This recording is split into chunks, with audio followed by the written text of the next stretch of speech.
Hello, everybody. Welcome to the Sandbox Wednesday stream. I'm Alex Flores, aka Kamistasi, joined here in voice, mind, body, and soul by Lucas is right. How you doing, Lucas? I am amazing today, Alex. How are you? I'm hanging in there. That's better than not being here at all. I mean, yeah. to be honest, I missed you when you were gone. So thank you for being not gone. I miss doing this, but we're still on the long road to recovery. So we're back to building and trying to slam through building as fast as possible.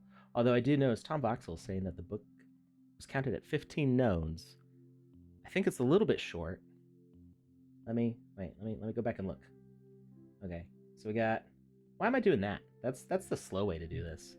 I was just say, couldn't you open the file? You know what? I'm not gonna tell you how to live your life, but I'm pretty sure you could. I'm pretty sure I can too. Let's see here.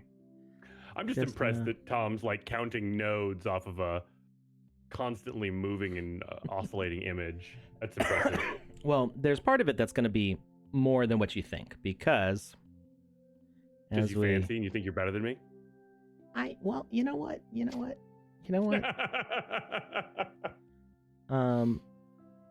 So as you look at this, these are actually two nodes here. Thank you, Tempest. Oh, actually, no, wait. You know what? I was wrong. I forgot how I did this. I was thinking that I had double-sided the pages. I had considered making the pages different on each side, but that would have doubled the number of nodes for the pages, and I didn't want to do that. Oh, hey, we got a raid from Tempest Studio. Hey, everybody from Tempest Studio. Heard that Lozen and Cody have been having fun doing stuff, and also congratulations because I think they came in 2 top positions for the Builders Challenge last week. So not surprising. Yeah, if anybody was going to do that, it was going to be them. I mean, there is Cody and Lozen, so yeah, obtaining 2 spots makes perfect sense. Well, they've also got a great team of people with them. I mean, yeah, that too. They're surrounded by incredible people as well. I mean, not to detract from any of that.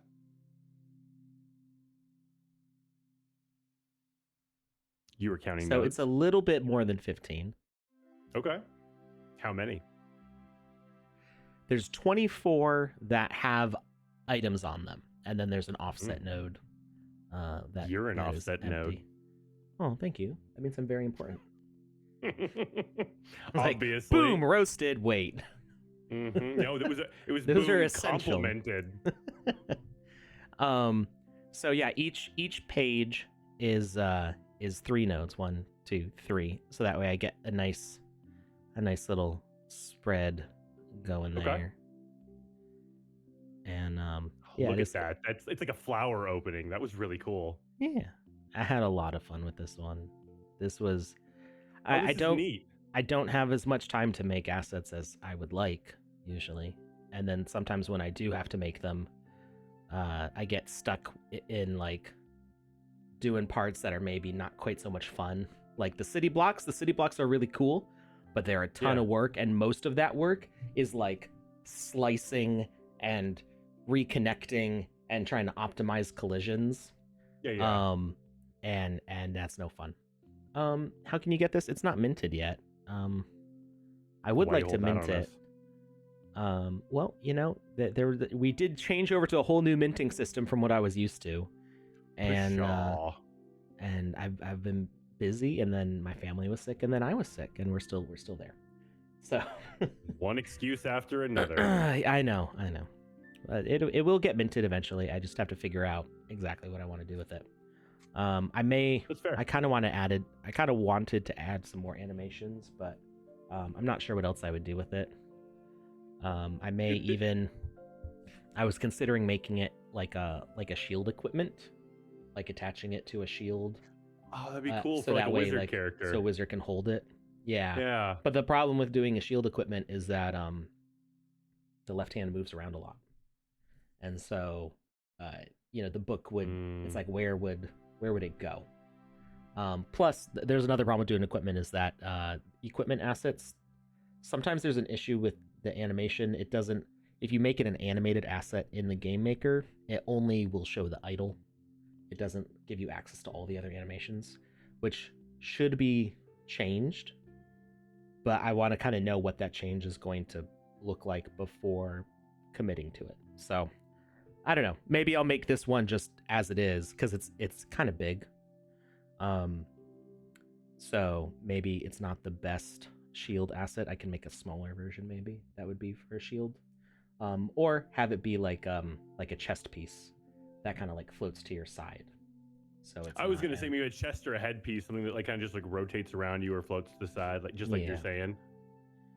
So there's I've been here since the start, so I've seen systems like rise and fall, and I try to like predict what the changes are going to be ahead because I hate when I make something and then it gets kind of depreciated, which has happened in the past. So I want to make sure that things stay useful for years to come, which is hard to do. It is as the platform evolves through alpha. So, yeah, this one I like a lot, and I don't want it to be left behind. But yeah. I'd like to throw something out there real quick. Mm-hmm. The part of the video or the part of the animation where I said it looked like a flower opening, mm-hmm. like if you were to put like videos of stuff like that on social media, I think people would really enjoy it because it really does show the complexity and just a lot of the subtle intricacies that you worked into this. And I think that people would really enjoy seeing that. Like Tom was saying, you know, he's like, oh, I didn't realize it was 3 nodes per page. I thought it was 2.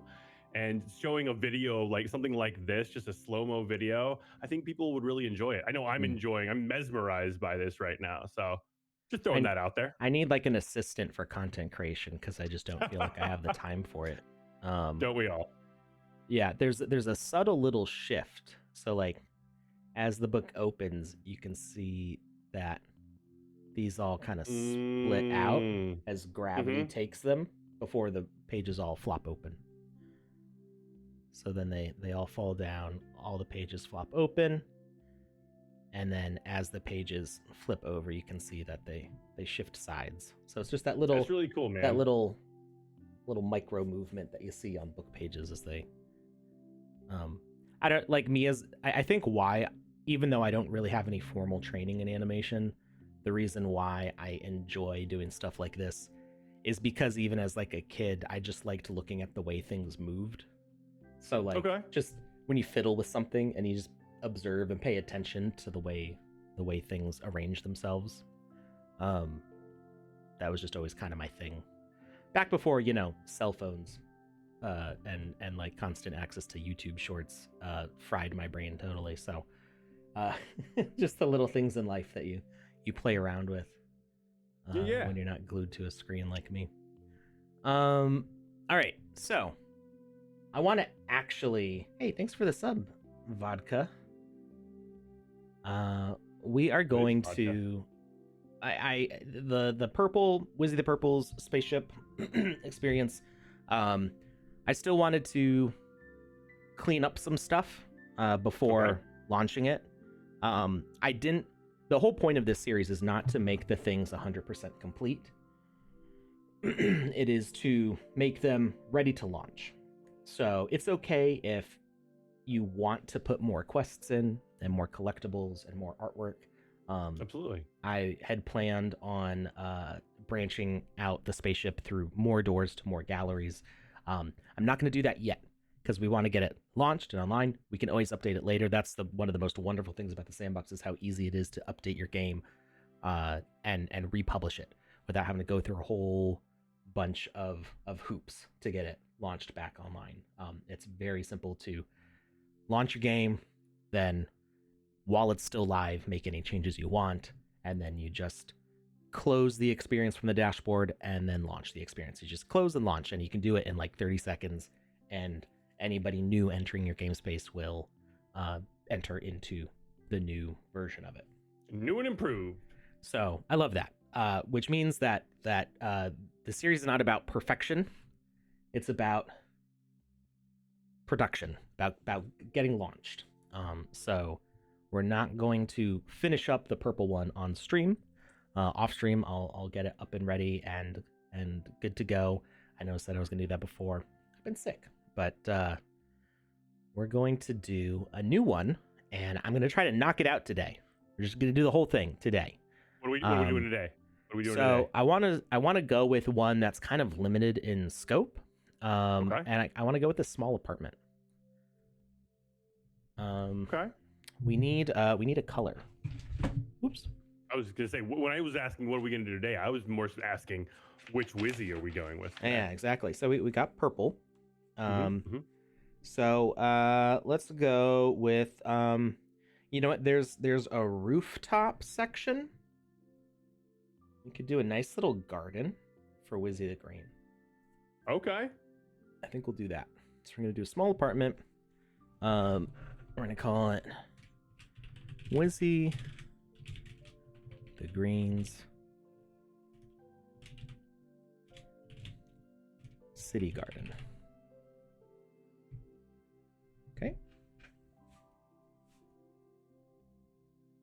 Tom Boxel says, "Love this detour. Thank you for showing us behind the curtain." Wizard reference. Yes. Well, I mean, he was also another green wizard. Little green in the face. He absolutely was. I mean, he was just a face, but yeah, still. His bulbous head always kind of freaked me out as a kid. I mean, it's that's like, why is his cranium so round? I think he was just too close to the camera. I mean, have you ever seen an older person using social media? Their profile pictures are always like the camera's right here, Like just and the angle's all weird, and they have like 75 of the same picture just reused over and over and over again. We're like, we get it, Chad. Well, I mean, you it's like like the picture. Stop. It's like when your toddler grabs your phone and they take a picture and it's like up their nose. That they have an excuse. Oh, thanks. Their brain hasn't developed yet. I mean, if they still have that drunken walk going on, any picture they take is just amazing. Is that it? Is that a dead bird? Well, that was my first thought, but as I'm thinking about it, it's probably, I think it's an old asset. So I think that bird's dead. You done carked it. What the heck? I thought it was so it used to be that its default animation was dead. But then it would fly when you'd play the game. But nope, that's just a dead bird. We're gonna get rid of that. We don't need a dead bird. Or more of them. Multiply it. Oh, it's alive. It's a miracle. Wow. What am I, David Blaine? What the heck? Pretty impressive. Pretty impressive, Alex. Well, we're gonna get rid of that because I don't need it. All right, first we're gonna get rid of all the birds, and we're gonna add them in. Okay, that seemed to be the only one. So this is a very small experience as far as like usable space. Like all this external city area, you're usually blocked off from exploring.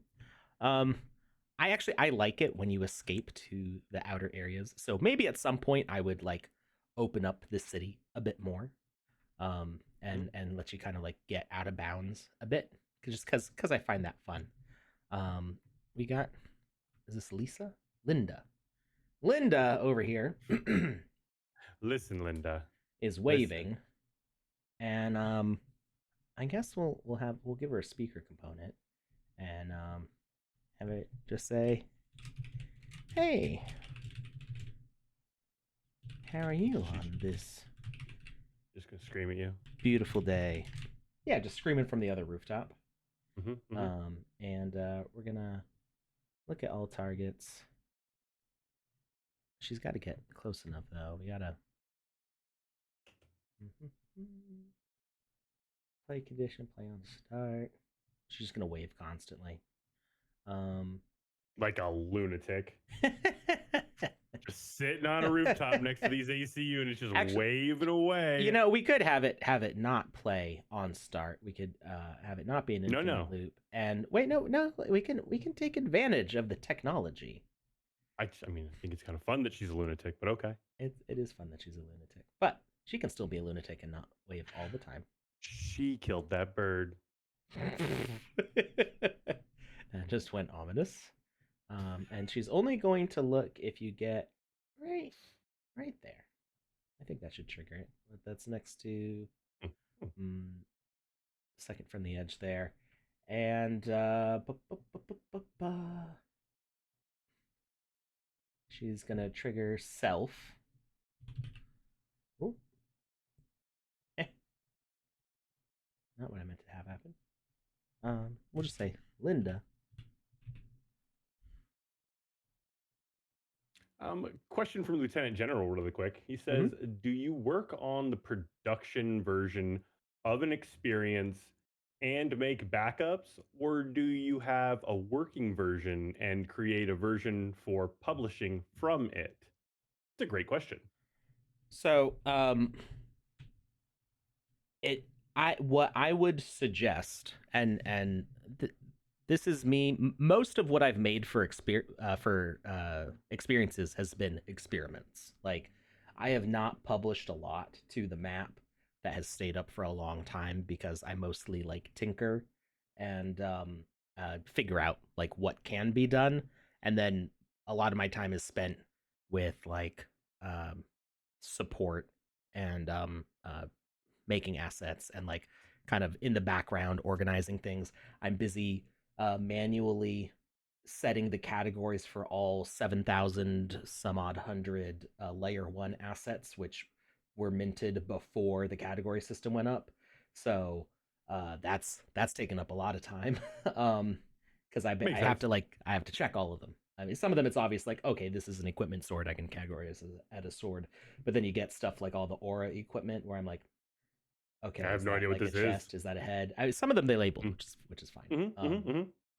But yeah, it's a task. So I'm busy with that a lot. So I don't spend a lot of time like actually like building and publishing. But what I would do, what I would suggest, is that you have your one main copy, which is what you build and launch, and then when you find you're at a point where you're like, I like where things are, or you plan on making a big change that you will have a hard time going back from, make a duplicate from the dashboard or at from wait a second. Do you do it from the dashboard or you do it from the game maker? My brain just went Yes. like, I don't remember how to do this. But make a duplicate and have the duplicate be your backup. Make the duplicate your backup because if you I did not mean to quit the entire thing. Dag nabbit. And that bird is dead again. No, I saved, but then I quit to desktop instead of going back to the game maker. I do that all the time. Lieutenant General saying it's from the game maker. That's what I thought. Yeah. So we go to workspaces. Yeah, right here. Duplicate. So I was thinking of transferring experiences is the thing that you can only do from the dashboard. So we can rename, duplicate, and delete. I would make a duplicate and call it something like backup 1 or version 1.1 backup or whatever you want to call it. But use the duplicate as your emergency. I need to go back to this, because when you do your publishing to the map, that's where you can just hit close experience and relaunch. I can show you what that looks like if I log into the council account. To the council. So we've got one experience live from the council, which is Belfagor's Ball. So this is the one it says it's launched. And I can close the experience. So if I close it and then the button becomes like, I think, launch experience or something like that. What does it say? Yeah, launch experience. So hitting launch experience will relaunch it with the latest version of that experience. That's a really quick and convenient and easy way to go through that process. So I would use that system of making the duplicate and then just never touching the duplicate. It's there as your backup. Just leave it alone. And if you need to bring that back into the game maker, you can. But then you have to like, if you want to launch that duplicate, you have to copy all the information over from your other experience page. You can't, as far as I know, you can't relink an experience page to a different experience. All your experience information is on that experience. So you'd have to like copy and paste everything over. You'd have to unlink the old one from the map and relink the new one. It's just a whole extra process. So I would make the duplicates as your backup copy in case of an emergency. And then you do have to go through all those steps to get it live again. But I think the update process is very fast if you're working on your master copy. Make all your changes on your master copy. Make a duplicate whenever you feel like you've made enough changes to justify a backup.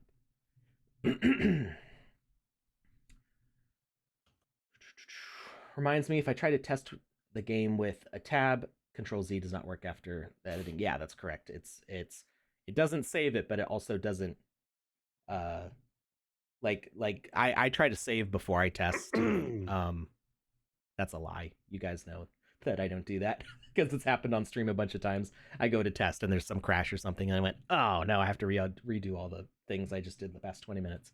But yeah, I recommend, and I try to remember, to save before testing, especially if I've done something wild. And then which he always does.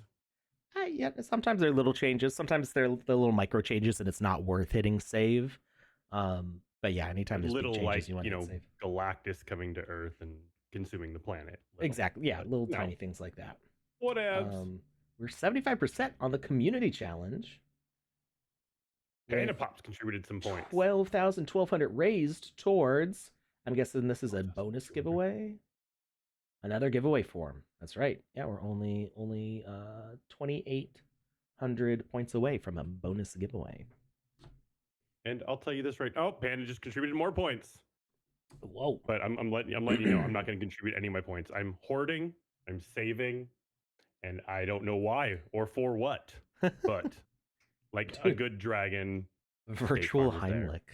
That's a good one. Virtual Heimlich. Yeah. So yeah, you can make a duplicate. I'm really glad that we added that because we didn't have that for a long time. It was very there was a long period where it wasn't possible to do a backup correctly. I remember those days. Yeah, they were dark days. They were scary times, right? Yes. Every change you make in the game maker, is this the difference between proceeding on to the next thing or having to start over from scratch? Yeah. Anyway. So Dr. Metaverso contributed points now. Hey, we've got a bonus giveaway today, now. So we're gonna run 2 giveaways today. You know what? Just do one right now. Well, let's drop the form right now. Okay, let's go ahead and do that. Okay. I'm feeling. Are you feeling sassy? I'm feeling like we should do more than just a second hat as the bonus giveaway. So everyone should fill out the form even if they won a hat already, is what you're saying. You know what? Yeah, everybody should fill out the form. Everyone do it. If you've already won an orange hat, you're not going to win a second one, but you will be eligible for a second giveaway, which I'm just looking at my inventory here. What have I got? You know what? Since we're building something for Wizzy the Green, I'll give away a Wizzy the Green.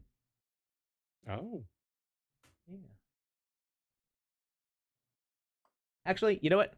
Chat, since you all contributed to this, do you want Wizzy the Green or do you want Wizzy the Green's hat? I could give away one of either. So, can we put? Is it too late to put that in the form? It is. Okay. All right. I mean, it's not. But okay. Well, no. We'll just look at the chat. I can add it to it. Which is we've got one for Wizzy the Green. We've got one for the hat. We've got 2 for Wizzy the Green. Wizzy the Green, hat and Wizzy both. Oh, we're getting greedy here. Well, I mean, technically we could do that because you are giving away a hat. And true. You said you want to win your hat, so we We're giving away the green hat. Winner's choice. That's a good idea too. We'll do winner's choice. We'll do winner's choice. I like that. I like that idea takes best. all Huddle. the complication out of it. Thank you, It's Huddle. just like bing bang Yeah, boom. we're gonna nice and smooth. we're gonna give away the orange hat like we usually do, and then whoever wins the second drawing can pick if they want a green hat or a green wizzy, no matter what they've won before. There we go. I'm happy with that. Tom Voxel's asking, is that book an option we could choose? No, Ooh, not Tom yet. shooting his shot. Not yet. I'm not gonna give that away before it's minted yet. I gotta respect the gumption behind that question. The absolute audacity.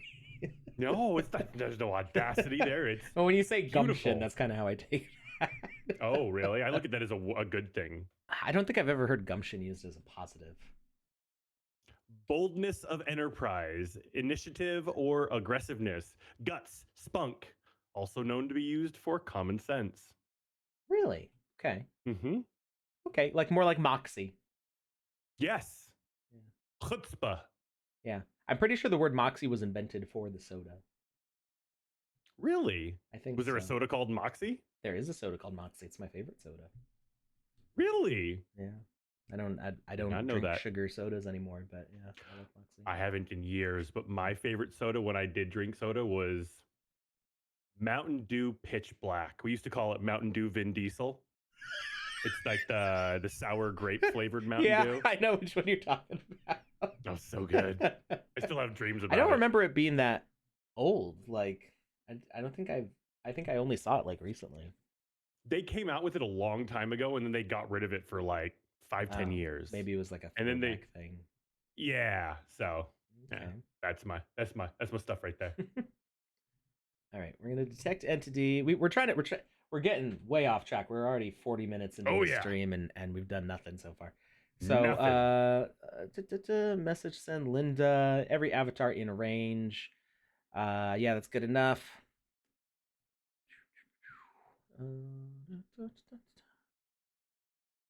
Linda is gonna play her animation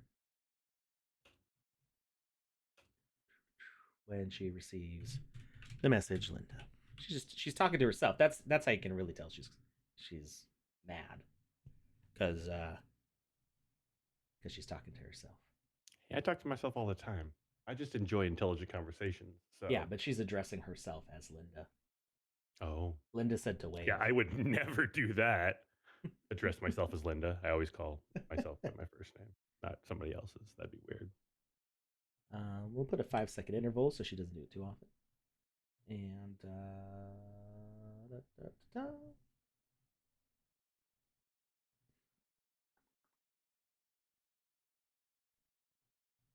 right, I'm just gonna make sure that works. I'm gonna go to the top floor. Did you create the poll that says this poll doesn't matter? What? Oh, so you didn't create it. Okay, so I'm guessing it was Panda. It says this poll doesn't matter, but let's just see. What do you prefer? Wizzy the green? Wizzy green hat? Oh. Everybody so far has said the green hat. I didn't even see. Hey, she says it. Cool. Although the tree kind of gets in the way a little bit, so we're gonna move her a little bit closer so you can see it. So you can vote in this, but you can also spend sandcastles to vote again. So what they're saying is I can rig this election if I wanted to. Yeah, except we've decided that only the the winner choice. Winner choice. Yeah. Wait, can I? Oh, I thought that I could get up on the wall here and then jump onto that. That's okay. Trying to exploit the game that I'm making currently. All right, Linda's done. Linda is all set. Okay, so we want to turn this rooftop into a garden because I want to show plants that I have in my inventory. That's why we're making this real fast. I didn't think you meant plants in your house, but thank you. Yeah, I don't know. The only plant I have in my house is a jar of green onions. Are they alive or just moldy? No, they're alive. They're okay. Cool. I mean, okay, yeah, I have more plants. I've got baby carrots in the fridge and lettuce, but I don't call those plants. I call those vegetables for eating later, which technically the green onions are also, but they're currently growing. If So they're currently growing, that counts. I am not a great farmer. Mm-mm. I grew an avocado plant for a couple of years, and then I put it Nice. outside, and it took one night for the insects to devour it entirely. Hey, it was like a Gucci plant. They were like, "Oh, look at that guy. He's been inside his whole life. Thinks he's better than us. Because Get him, boys." it can take like 5 years before avocado trees start like fruiting, and I think if this had grown for like 2 years, but it was getting too big for the pot it was in, so I wanted to As one put does. it well because I couldn't put it in front of the window to get light, and like our windows are not great. We don't have great like natural lighting in our house, so I put it in a big pot that was going to go out on the porch and get plenty of light, and then the bugs were like, "That looks tasty."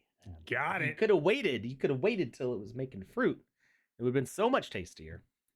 All right. So first thing we want to do is we want to get rid of uh, all this glass. Mm. And I think we're going to turn these platforms into Babies. no. Okay. What? I tried. We're going to turn the platforms into babies, folks. Floating babies. I mean, they're all over old artwork. Cherubs flying around for no reason whatsoever. No, we're going to Didn't you used to be able to right click on assets to delete them? I feel like that was a thing before. I'm going to agree with you. I don't remember though. I don't either. Um so we want some dirt blocks. I'm gonna kind of side with the basic. Didn't this used to be available for everybody? I feel like this used to be available for everybody. Hmm. Right, well, Oh, it does say we're gonna go. exclusive, doesn't it? That means it's only for level designers. Yeah. Official level designers, like Sandbox level designers? Yeah. Yeah. You have to have a certain account level access. I'm going to keep this a little bit further from the edge so that way there's enough space to walk around it. And do that. And I think we'll do. Like a raised bed garden? Yeah, exactly. Get rid of all these things that we don't need in there. We're going to grab some, I think, wooden planks.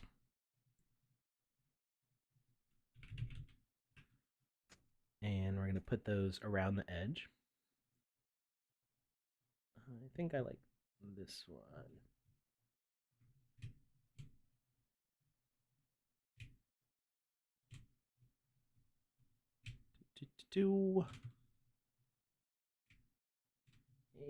And oh, it puts it halfway through the ground. Interesting. Well, that actually I might like that. Um,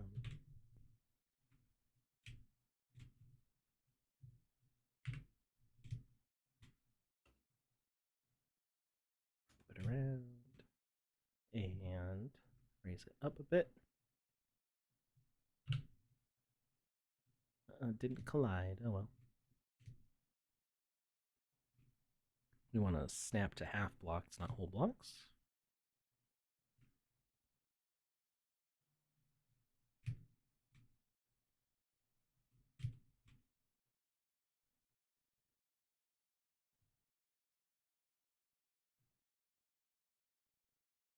Hmm.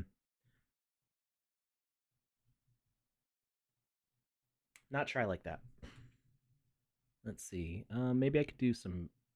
What if I did bricks along the outside?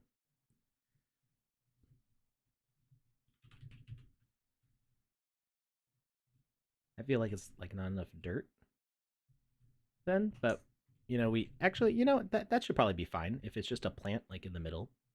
I Yeah. actually kind of like that better. You right click to delete blocks, but not assets, apparently. All right, now I need some plant props. So I want to do things that I own specifically. I don't remember owning this. Pack a Death Run. Oh wait, yeah, I think I remember buying these. Oh, those are neat. Yeah, Those they're look really pretty. nice. Let's let's pull Oh up. wow. Pack a Death Run was pretty cool. That was did Tempest do that?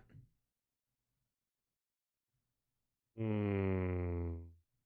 I I, feel like Tempest did the I, if Alpacadabras. it's the alpaca one, then I think they did alpaca cadabra related event or Yeah, experience. I feel like that was them. They do so much. Plant. Yeah, no, I did buy them. Um, I feel like I got those just because they looked really good. Um, I don't know if I have any other Alpacadabra related assets. Pack a Death Run.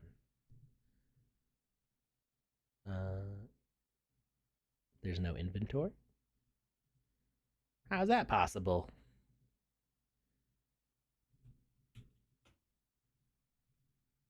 Pack a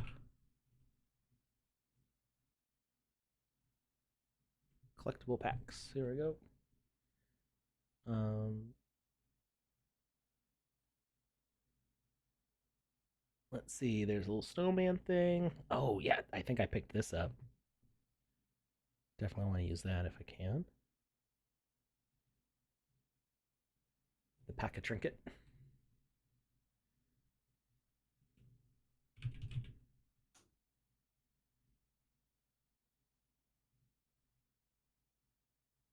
Apparently, I don't have that.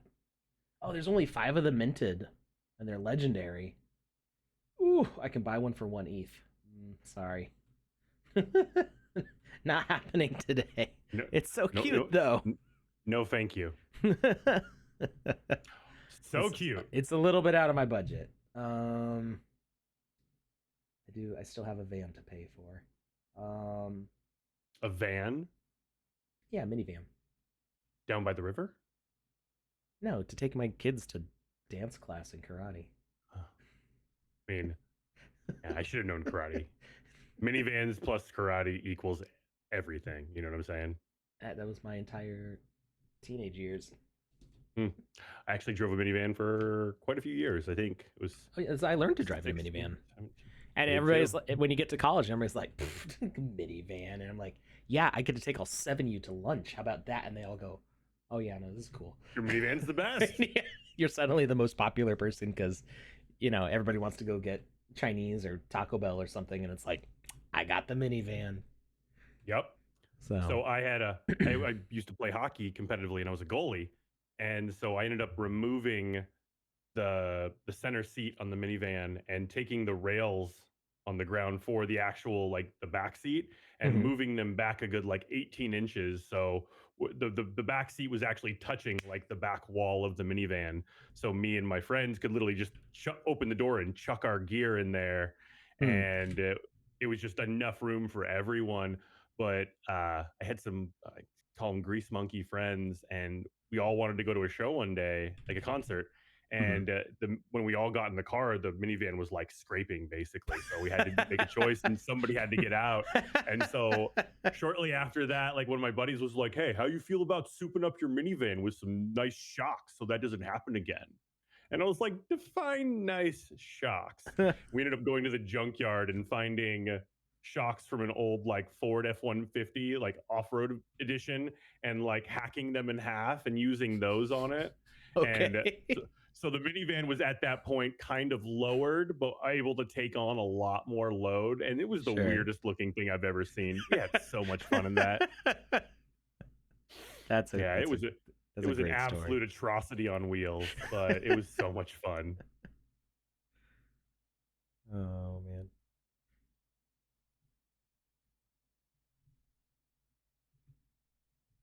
All right. We got to find more plans before we figure out exactly what this layout's going to be like. So we're trying to make this as like an NFT gallery. So in this case, instead of showing off so many Oh, okay. pictures, we're showing off Sandbox assets. So I like that a lot. So it's We're kind of just like gonna, your Galleria. yeah. Oh, the what did I call it? Menagerie. There you I go. have to. But I learned that word through Aladdin, so I have to like hear that scene. If I can't remember what the word is, I just like play back the Aladdin, come to the menagerie or whatever. I can't remember exactly what Iago says in the voice of the princess, but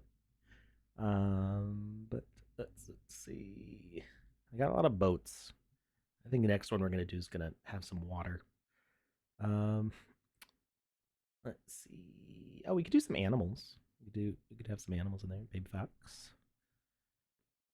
Um, we should do all the raccoons. Obviously. Yeah. What's a pack of raccoons called? Um. Oh, I knew this at one point. Um, A raccoon, is a it group like a of raccoons gang is or something? it better be a group of I feel raccoon called a nursery, a gaze, a mask, a brace, a smack, or a troop. Why is there so many terms for this? they're the raccoons. They gotta be They do what they represented. want. There was one group that was like, no, no, no, no. You will not call us a nursery. We are a troop. Thank you very much. And then it just kept going like that.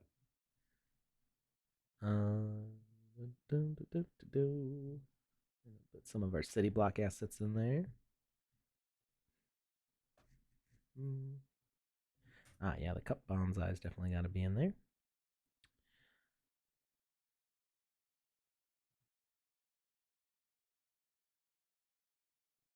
Oh, flower arch would be a good fit in here.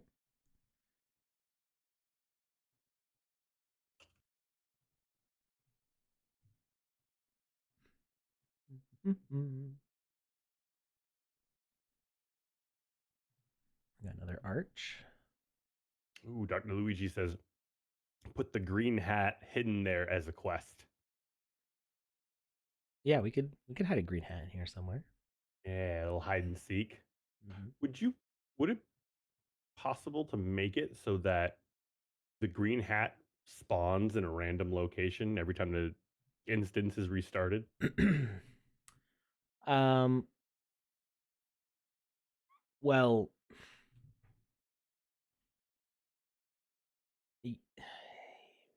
I broke hmm. Alex.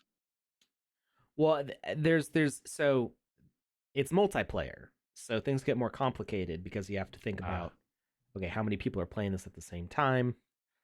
Um, so theoretically, you could have it spawn somewhere, and then maybe if somebody, uh, so if it was like a quest you tried to pick up, um, mm-hmm. like it would do the initial spawn, and then if somebody else joins, then it'd be like, hey, somebody already found the hat. Sorry, try again another time. But what if it was like a first to 21 type situation? And so when you collected it, it respawned somewhere else. So if somebody else joins the game, then it's just like, well, there's already a game in progress, but get to hunting. Mm, I would have to experiment with it. Um, Please don't. yeah, we're not doing that. We're not doing that right now. Yeah, yeah, that's yeah, yeah, a yeah, no, no. that's a this game's already launched. We want to add something to like get more people back into it. Be There you like, go. oh, like what's going on with this? Um, all right, we need more plants. Oh, we got this spiral plant. I think that's a Smurf asset. I got the Smurf berry bush. Mm. We could do Gotta throw in a Smurfberry bush. we could do a berry gathering quest. Because I set up the animation where if you like interacted with it, it would like remove the berries, um, and then they would grow back after a time. Which now that we have messages based on animation time, would actually be pretty simple to do. You could wait for the berries to grow back. So it'd be like a farming sim almost. Mm. Um, and I made that back in like 2020. um, Let's I think it's see. safe to say you've made more than a couple of these assets that we're scrolling through. Oh yeah, and even the ones that come on this, like the cement and red brick, are ones that I did. Um, Vegetable stand doesn't really feel like a rooftop garden asset, but it is cool. Um, did I really just go through all my assets? I feel like I own more than Mm. that. Da, da, da, da, da.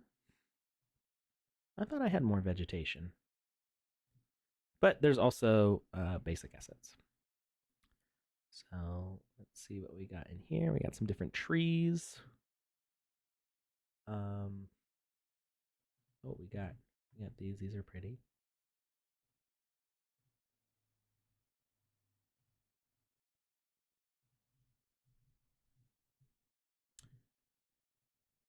Let's see, we can't filter by like.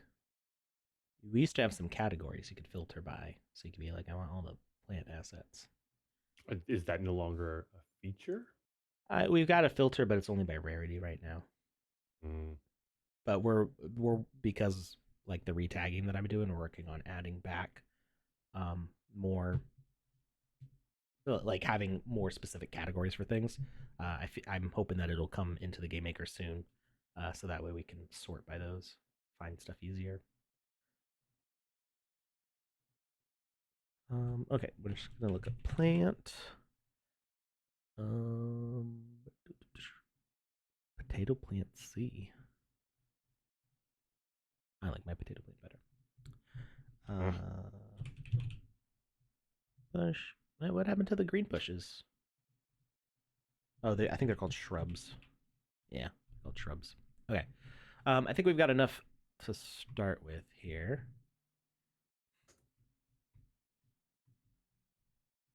Maybe we could do like a vine wall or something. Yeah, actually, I want a little bit of separation here. So we're gonna have a wall. This,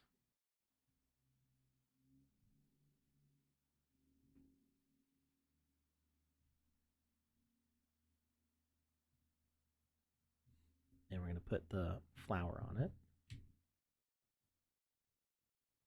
and we'll put some vines on the other side.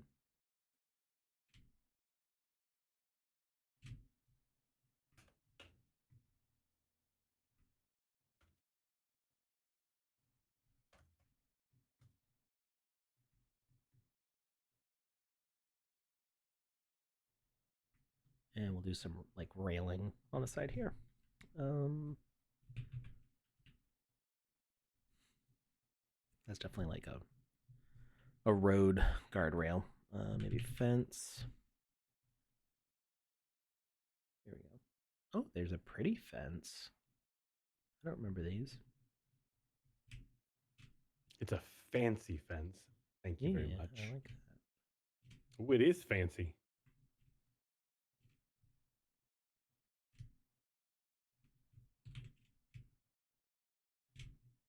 And of course, we're dealing with the offset issue. Did I feel like I figured out a solution for that, and I don't remember what it I was feel now. like you did too. And I have no idea.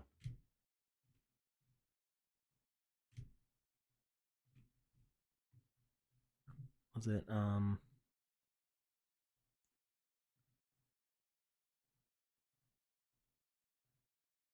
it Where's the on VVox? snap?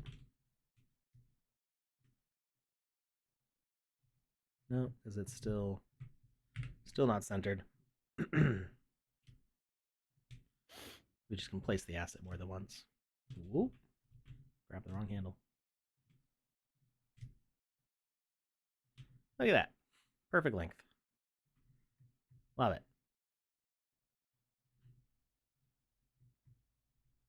Of course, people could easily use this to jump over the wall.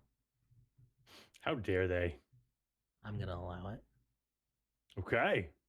I'm going to encourage Go it. forth, intrepid sailor. Lost my train of thought there. um, Carry on, my wayward son. There you go. That'll work too, and much better.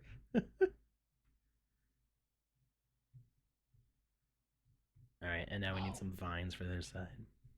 Start doing musical references every once in a while, just random lyrics from songs, and see if we start picking up on it. That'll be fun. Blocks, glass.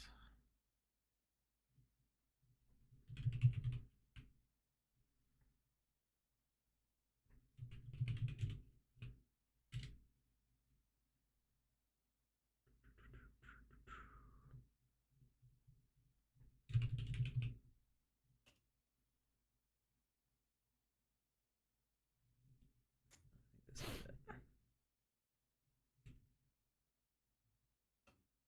Yeah, I like it better with being able to see through it a bit.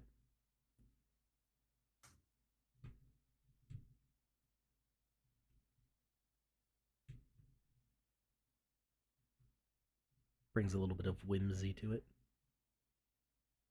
Absolutely. All right, let's grab some vines.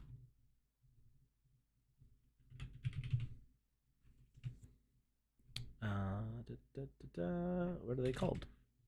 Oh, I'm looking at blocks, that's why.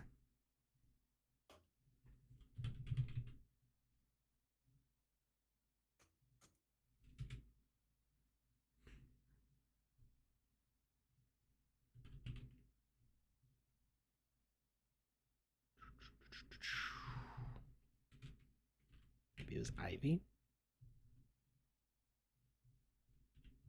So today's experience is going to be more of a gallery. Yeah. A menagerie. Yeah, I mean we might make some of the plants collectible, but our focus is just like getting everything in place to look at. Okay. Is it just plants that you're using today, or well, it's living, it's a growing rooftop things? garden, so Okay. that's going to be a big part of it. Okay. Panda was talking about wanting all these green slimes. Is Panda still here? She was here a little bit ago, like a They're in couple the minutes basic ago. assets for some of these. I mean, I know there's other Mad Balls items that maybe are not in here, but the green slime is there. Oh, she's asleep. Okay. She's asleep. Happens to the best of them. Oh, they're just called plant. I feel like there are some other ones, but we'll go with those for now.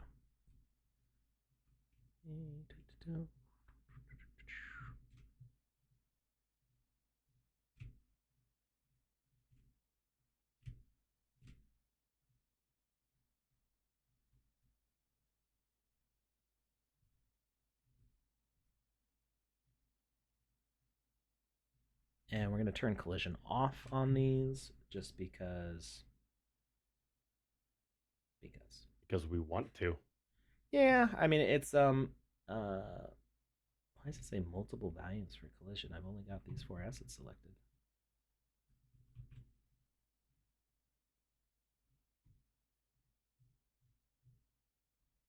Mm. Why does this one have no collision and the other ones? Oh, because that was the one I was clicked on when I. Weird. Okay. Is fixed now.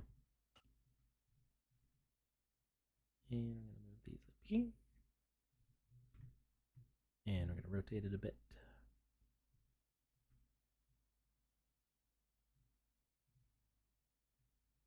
And connect it there. I like it. Are you gonna make that climbable? No, that's why we have the collision off. Because you can already walk up here, basically. So you can't. This might sound like a dumb question, but you can't have collision off and make something climbable at the same time. You know what? I don't know that I've ever tried that. Although for this particular asset, so the difficulty with this is that it's such a complex shape. Making it climbable can cause some issues. So just make it invisible, or make a ladder invisible, and make it pop it in there and make that climbable. Yeah, that yeah. that works better. Because of all the bumpy surfaces. Yeah. Makes sense. But I don't know that I ever tried making a zero collision ladder before, and You're now I'm welcome for curious. the genius inspiration. Save reminder. Yep. Lieutenant General says invisible things cannot be climbable. Thank you, LG. Invisible or non-collidable? Ooh. Wait. Invisible Because things cannot be climbable. I thought you could make a ladder invisible and make it climbable. you used to be able to. Hmm. What Neither. happened? Neat. Neat. Well, making invisible things non-climbable is a problem. Because what if you want to make it? Yeah, we're gonna test it out. Okay, first we're gonna put climbing on these while they don't have collision. We're gonna see what happens. Okay. I have a feeling that it won't work. So we're gonna say that and components climbable. Oh, there's a message on there. What did it? Thanks to the prophecy. Was it the message you're a good boy?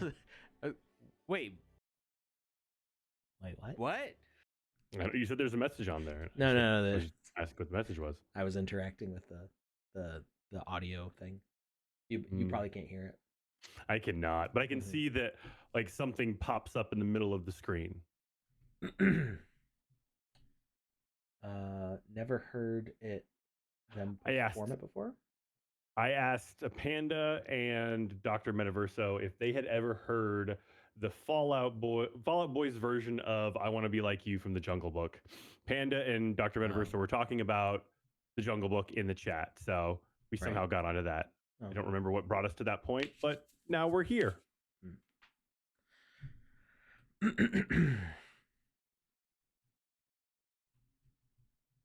right.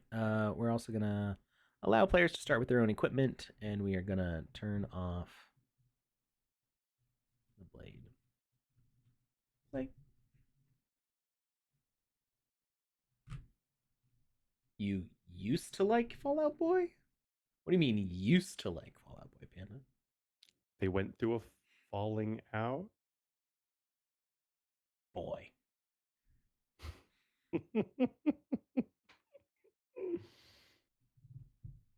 We're wonderful. Why is this taking so long to start? Because it knows you have a limited amount of time to make a game today, and it's trying to bog you down. Yeah, I guess.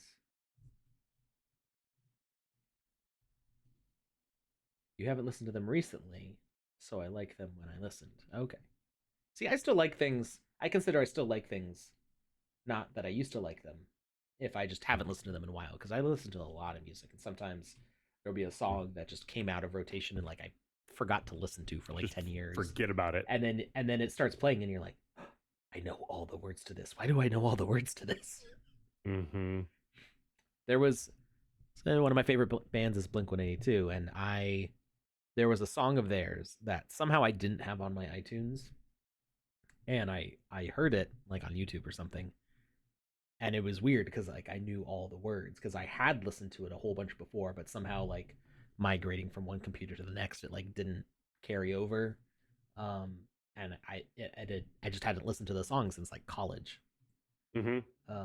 and I was like, oh wow, I know this song. That's weird, like not remembering a song but knowing it. Yeah. This is taking way too long. What's going on here? I think it might be. I love when a good like one of your favorite bands kind of through no purposeful intention falls out of rotation in your life. Because then it's like when it comes back at some random point, you're like, oh boy, you're just exactly. It's like you're getting reintroduced to an old friend.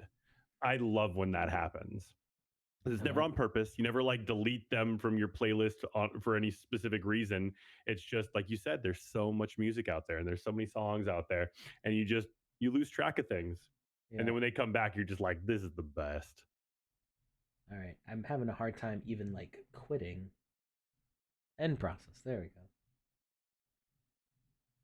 Hopefully it saved. I saved before. that, and it was Okay. when I went to hit play that it was like, Oh, okay, I don't good, wanna. good, good.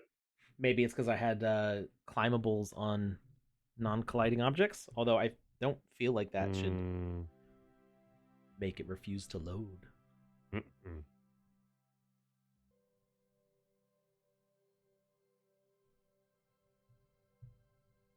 I kind of got into like the hot topic emo music like a little bit later than a lot of Okay. people my age.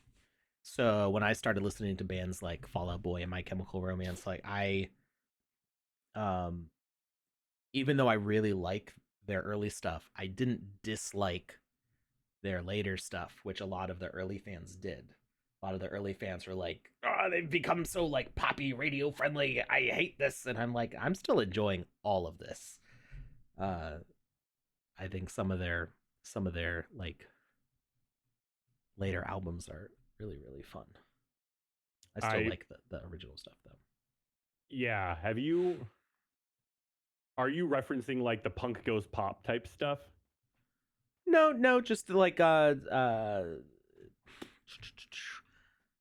album. So like Fallout Boys albums like American Nightmare, um, and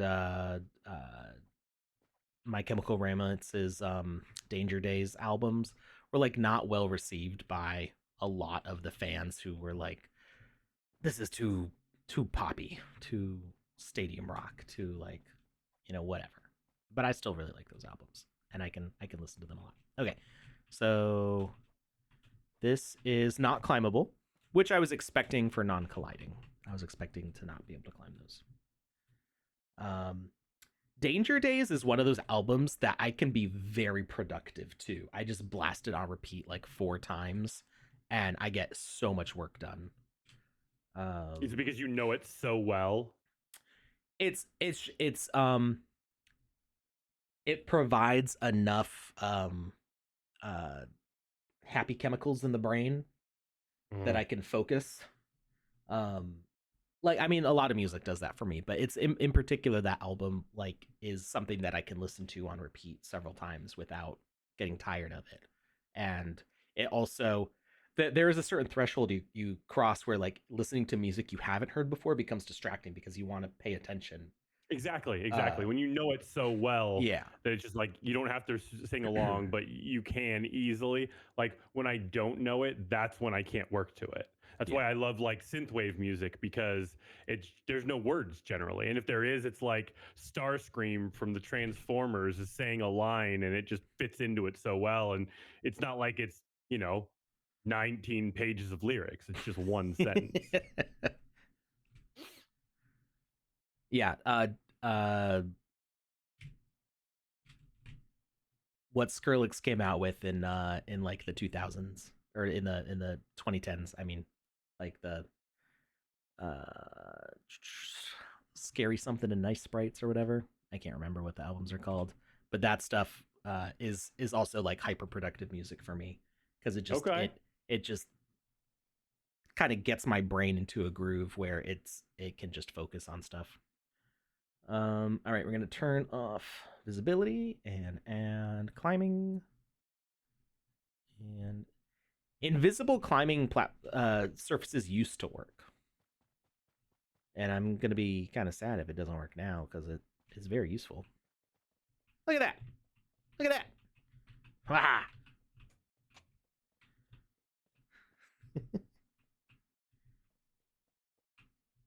Can I stand on the top? Nope.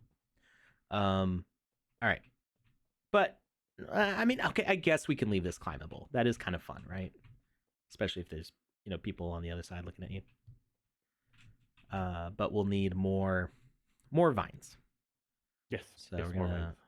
we're gonna move this over here for now. So invisible wall works as a climbable item. Yep. Mhm. Uh, no collision items What do you mean make do invisible not now? work. It's been invisible. It was invisible the whole time. Yeah. Can you see it? No. There you go. Invisible. Da, da, da, da. Duplicate.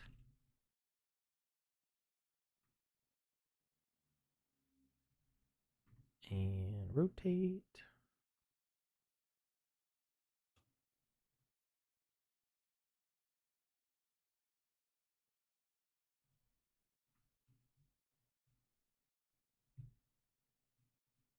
Gonna rearrange some of these a little bit.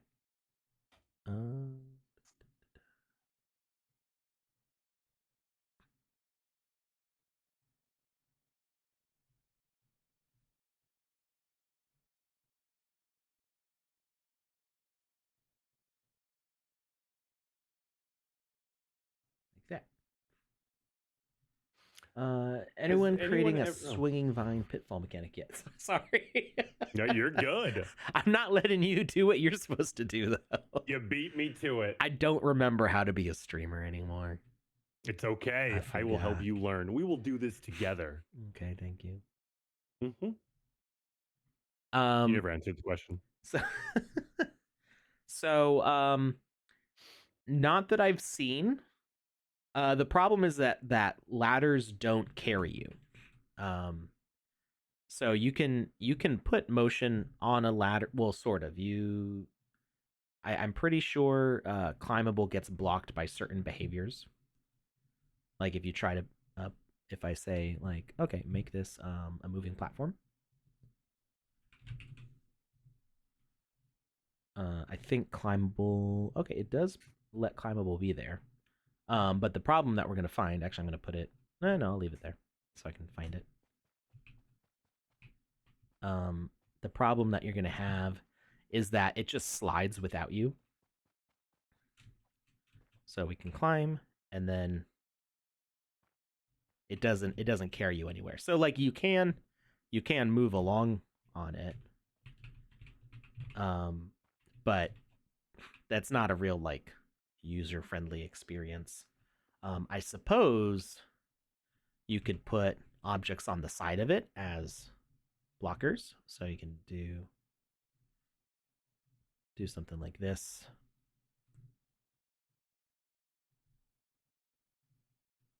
And whoops, position it up there to kind of like have a guide for the player to like not be able to escape. And then we want to attach them.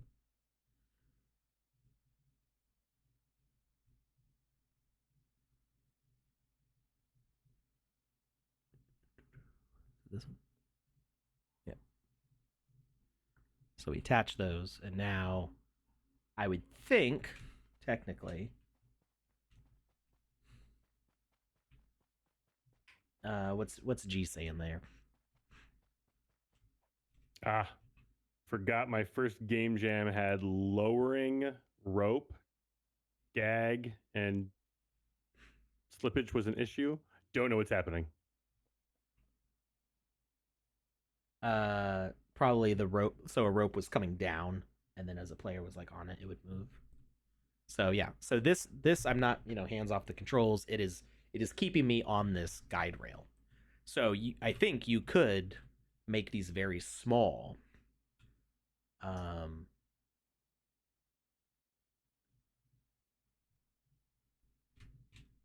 And invisible. So you have them just stick out enough, and then make them invisible, and then it would kind of keep you on there. So you could set up a moving object. Now the thing with Pitfall is that the rope is like actually swinging like a pendulum, so it wouldn't look anything like this. But if you wanted it, oh no, too small.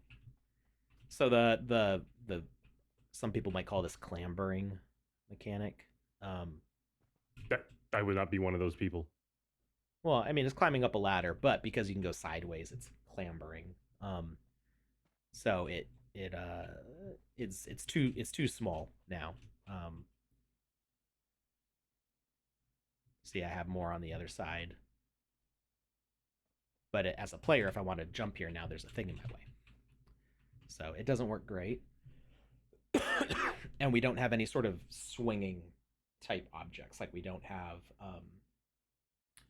we don't have chain physics anywhere that would work for that. So like the people who build stuff for the game jams are always coming up with amazing things that I wouldn't have thought of. So somebody may have something for that. That's super cool.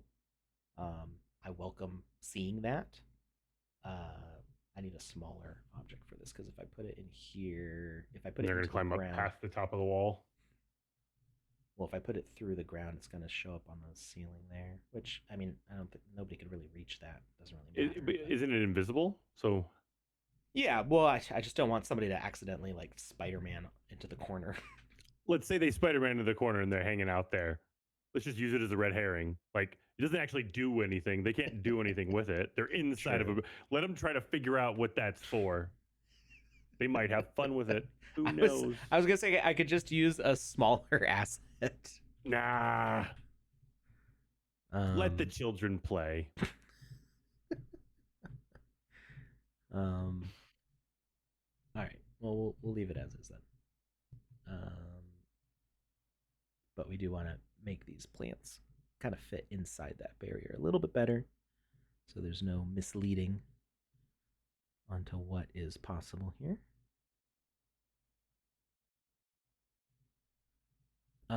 I saw somebody asked about the landowner assets. So, because I've been sick, I haven't had a lot of time to work on the last 2 city blocks, and then I've been busy with other assignments.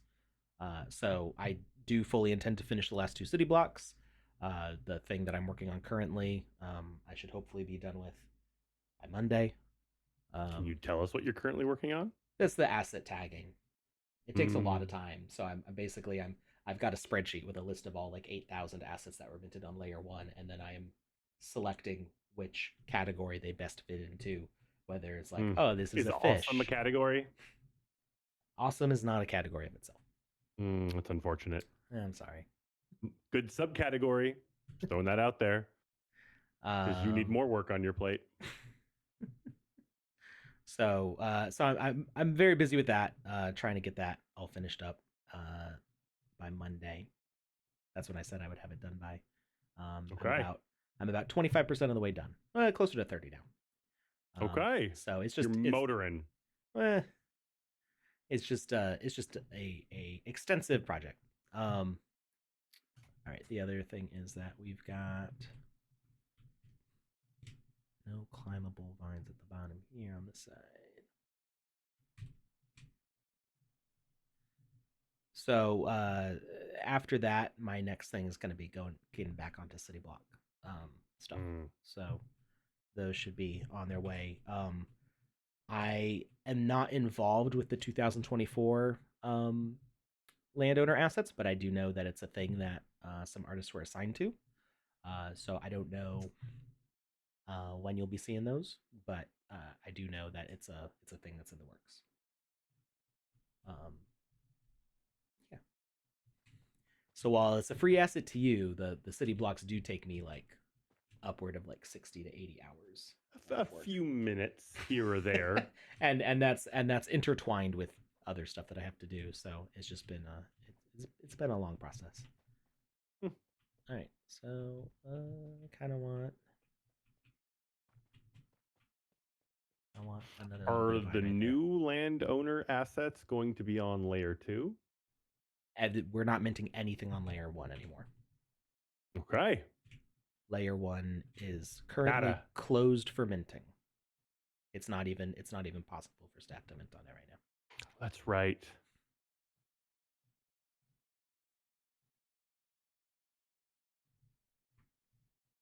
There we go. All right, we got a nice little climbing wall going on there. I like it. And now people can escape to the ground. Escape. I say that all the time, and people give me this look like, what? And I'm like, have you never seen Finding Nemo, you monster?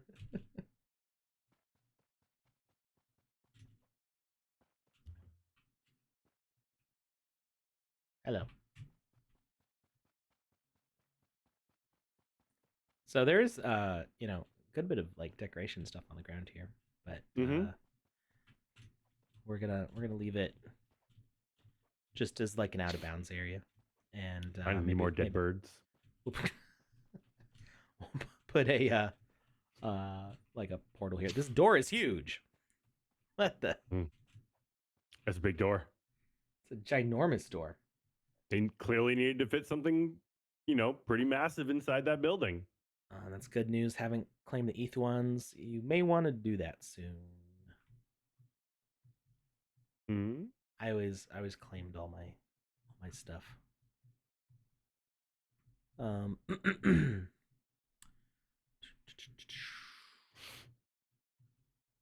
I don't know that the ETH ones are going to be open forever. So that it will be um if it changes, if there is a deadline on them, it will be like shown. Announced. Yeah. And I'll be sure to talk about it on stream. It's not currently the case, but that may be a thing coming up. Door.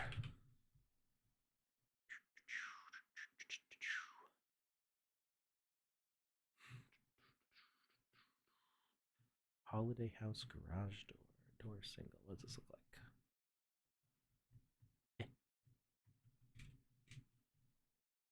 There's no handle on this door. Oh, wait. Did I have? I think that's just a test asset.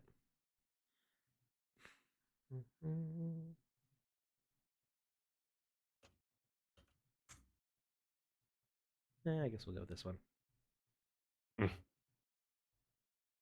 There's so much better doors on the exclusive list, though.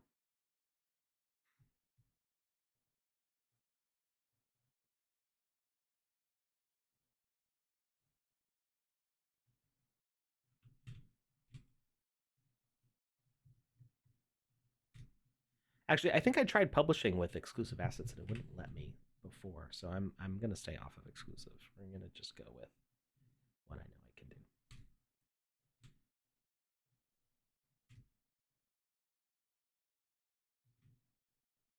And animated decoration. We're gonna keep it closed and we're just gonna teleport up to that. Exclusive assets are just for level designers from the Sandbox and our partners. So it's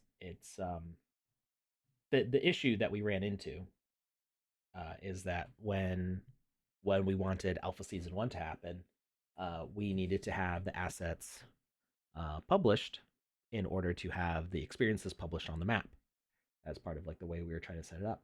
But we had literally thousands of assets in Alpha Season 1 that would have needed to be minted right then. And even by the start of Alpha Season 1, we were already seeing gas fees going up. And it didn't make sense to mint all that stuff because we weren't going to be trying to sell all of that stuff, at least not right away. So now you don't need to have your stuff minted. You just have to, it has to be part of your account, right? You have to publish the assets in order to launch your game. There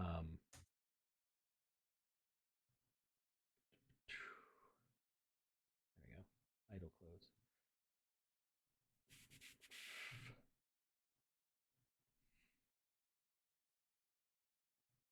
So yeah, the exclusive assets were just to let us have the assets in a way that users could see them. That didn't need everything to be minted.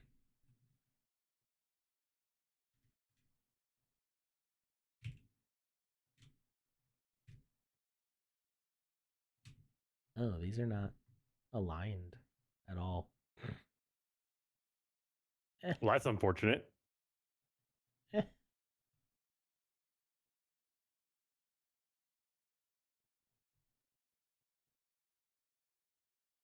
hate it. Okay, we're gonna go with a single door. And I'm gonna go with. So wait, so you have this massive door frame for this itty bitty little door. Yeah, sort of. We're gonna make it smaller. Make you smaller. Red blocks. Make you red. you want red? That's not red. Orange?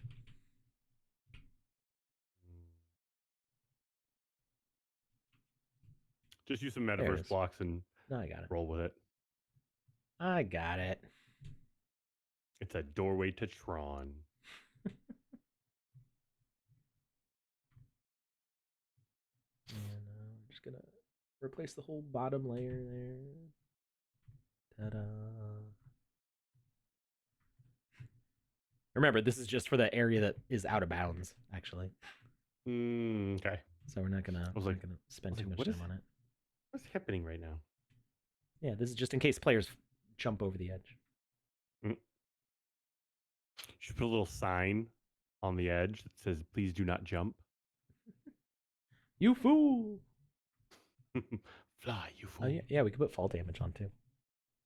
Can you turn fall damage way up? You can't. There's no settings on fall damage. It's just on or Okay. off. Yeah. I was gonna say make it so that if they fall like more than 20 feet, they just insta die. It's like you have broken your everything. Goodbye. You broke all the things. We're gonna save.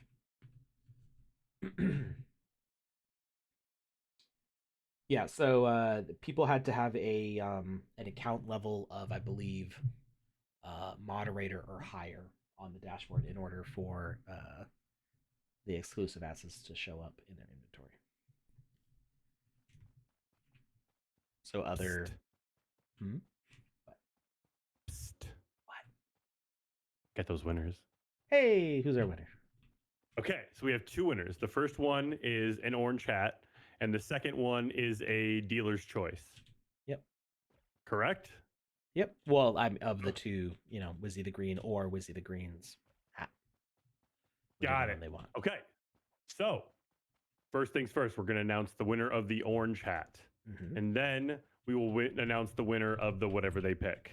So, congratulations goes out to a name that I truly do enjoy saying, Metasaurus Rex. You have won Wizzy's singed orange hat.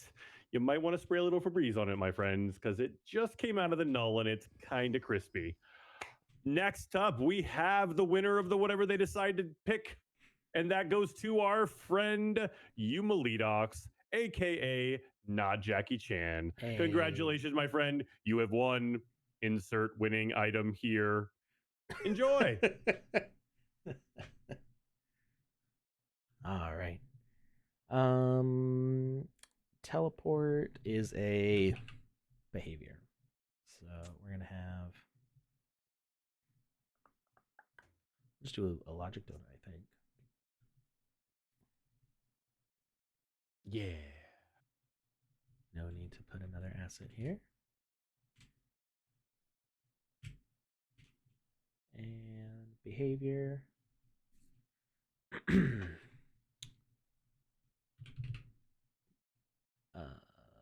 What is it? Portal? What's it called?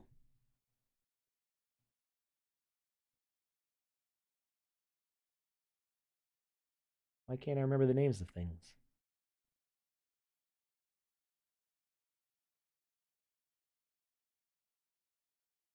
Or maybe it is a. I see checkpoint.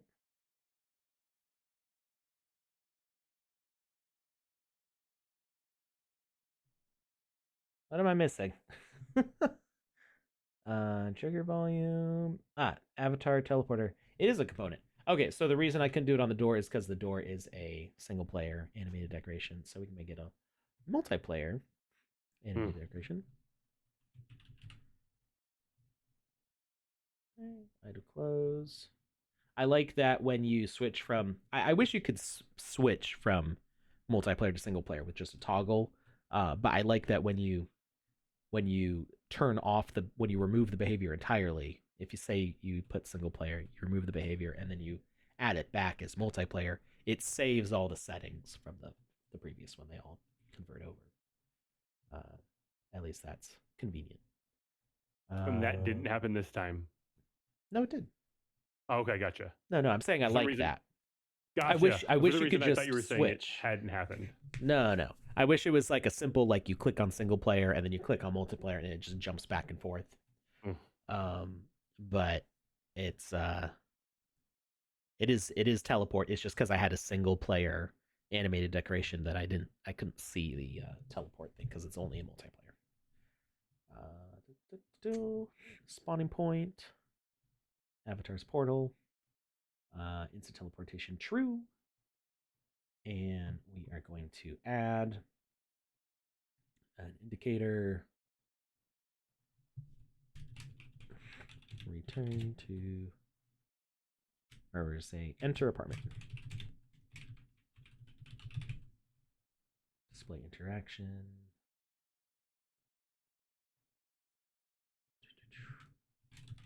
Enter. No quest cursor.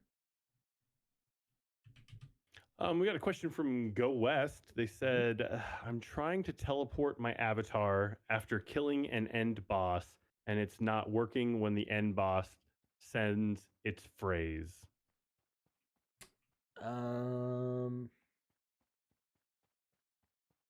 So yeah, I think it's probably a multiplayer single player issue because the fact that you have a boss that you're killing indicates to me that you're doing a single player experience. Um, and then the teleporter is only is only multiplayer. So I'm guessing that would be the cause of the issue. Um, oh, I don't like that offset. It's because the pivot point of the door is like way over here. Mm-hmm. Okay, but it works. Um, so Hmm.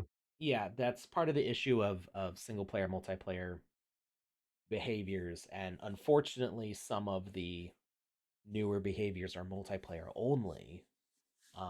You'll encounter similar issues with like weather and VFX. I remember I was having that problem. I did that a quick experiment when I think it was when 0.8 came out. Was it 0.8 that we got weather VFX or was that 7? I don't remember. No, I think it was 8. So when 8 came out, I had a game that had like a time limit on it and the sun was setting as like your timer and the camera would get more and more fisheye and like would it would get like more intense as you were playing the game. But Mm-hmm. if you beat the game, it would all return back to normal. But the problem was that I was killing a boss, so I couldn't get the single player behavior to trigger that weather event to stop. So what you can do in single player, and is I don't know that this will work in multiplayer, and this might not work in 9. It worked in 8. Um, is I used a like a Rube Goldberg machine type trap. So killing the killing the boss would make a single player void an object. It would delete an object, and there was a multiplayer physics item sitting on top of that object.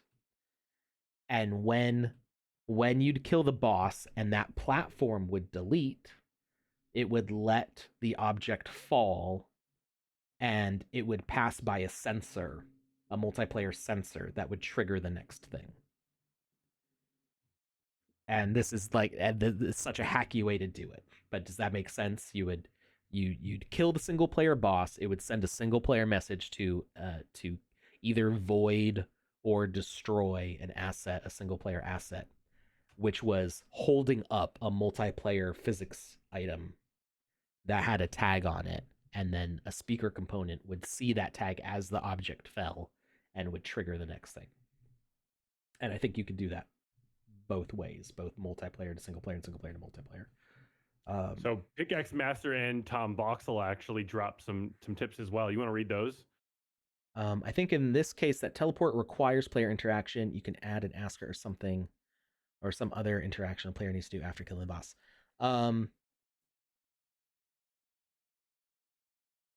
Yeah, that might be possible also. Um, Yeah, I mean, I would try different things because I haven't experimented with every which way you can do teleporters. So there's that. You could also just use the old-fashioned way of teleporting players by killing them. If you set Death and destruction. if you set the if you do the old-fashioned respawn points instead of doing checkpoints, um, then killing the boss could take them to the next checkpoint. But if you're doing like a life system, then that causes issues also. So I think there's multiple ways that you could solve this, and it kind of depends on your exact setup and what you're trying to accomplish. Um, I think there's several different options for you there. All right, so we got the door. I wanted to lower that interaction.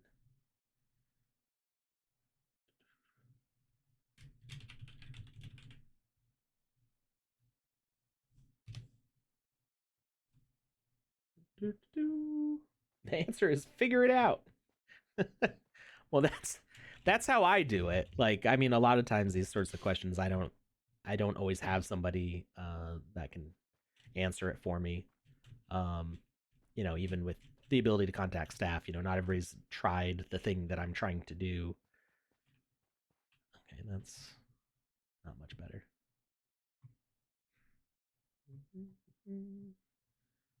So I just keep on experimenting until I figure out a way of doing it. It's a lot of trial and error and like, does it work this way? And then changing one variable on it until I finally figure out the way to do it. Yeah, I've sat in on a couple of Alex's just figure it out sessions, and it's boring as heck. I'm never really bored when you and me are hanging out, so I will disagree with that, but I can see how it would be if you were just one-on-one doing your thing, because it's a lot of that doesn't bore me though. That doesn't bore you? I feel like it's boring to other people, but my brain, that's why like I will do this. Somebody will ask me a question at like 11 p.m. and then I'm like up at like 4 a.m. still trying to figure it out because it's an itch my brain needs to scratch. So, side note, if you're Alex's friend, stop asking him questions late because that's rude. If it's late at night, maybe just give him a break. Sometimes some slack. Sometimes I just don't see it till later. It's fine. Ask your questions whenever. If I ask just questions, I'm going to send it with that black block over it, and it's going to say, "Please do not remove until morning." And I'll be like, "I'm curious, though. I have to see it now." Yeah. Yes, my precious. There's no way to. Don't try to help me. I can't be helped. Okay. I'm not sending you any messages at night anymore. No, it's just that I get so like hyper fixated on finding the solution. Even for those of you who remember Julia, there's probably a lot of you. I had to. She's a wonderful person. I was helping her. This was back before she was working here. I had to help her with her computer because it was having like some sound driver issue. Like she was getting like no audio or something, and she's like, "You can stop. It's okay. Like, let's just go watch a movie or something." I'm like, "No, this like one article on Tom's Hardware from like 10 years ago like has an answer for this, and I'm just trying to figure out like which DLL to install to like get this sound driver working." And I fixed it. It took like 3 hours, and she was bored as heck, and she was getting frustrated that I wasn't just stopping. And I'm like, "No, I need to know what the answer is." And I fixed it. It was fine. Much impressed. All right. So we've got our little thing going on here. We're going to. I think what I want to do is I want to arrange kind of a path through here. Okay. So we're gonna get rid of by leading them. Yeah, we're gonna have them go through the archways. So we're gonna select the. I'm gonna select these plants.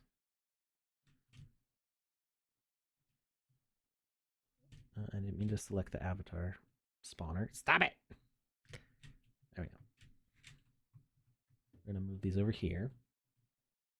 We got 15 minutes. We can do it. Stop selecting that. Oh my gosh. Stop clicking the portal. Blocks. There we go. All right. So players are going to come up here and we're going to have them enter in through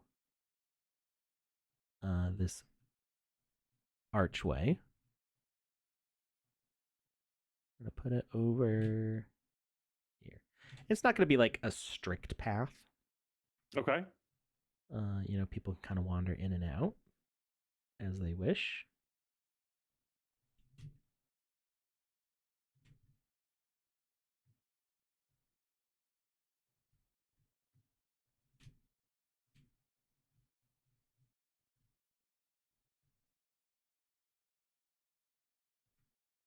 Is this thing not centered?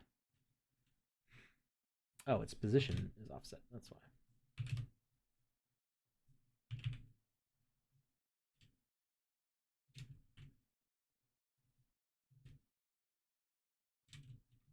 That's better.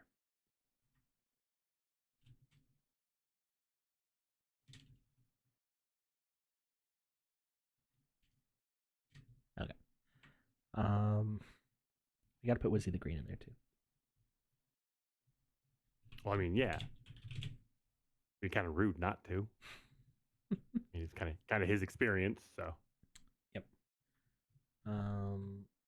So those skylights, they do provide a good amount of light. We want to leave some of those. They provide a good amount of light for the apartment below. Yeah, the light does come through them. Okay, cool.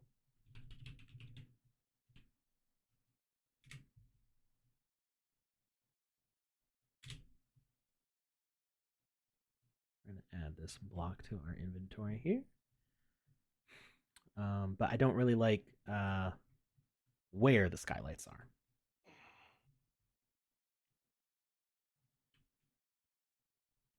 And which gray is this?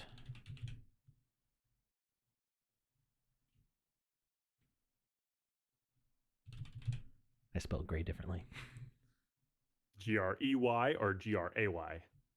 The funny thing is I can't decide. Oh, so both. I switch back and forth sometimes, and I think it's because I read a lot of like Victorian literature that would have had it spelled. Is that a cat on you? Yes, it is. I couldn't tell it was the tail. I thought you had one of those hairless cats for a second, just because of the way the lighting was and the angle. I thought it was like nuzzled into you. I was just not sure what I was looking at for a second. I'm just really hairy for the both of us.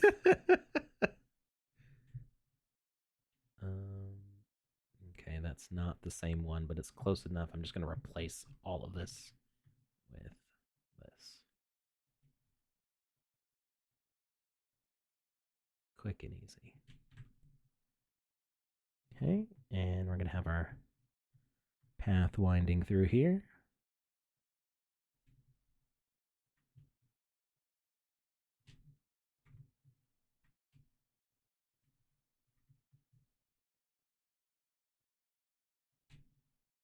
And then we're going to put all of our garden stuff like along the sides. Did I miss it? Did you get rid of the raised bed garden? Yeah. Okay. I mean, I'm going to put it back in, but floor? it's going to be Okay, based gotcha. on like where stuff is going to be. Gotcha. Yeah. A little more organized. Mm-hmm.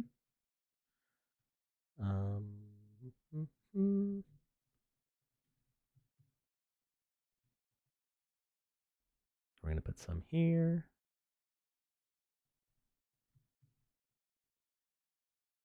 And along here.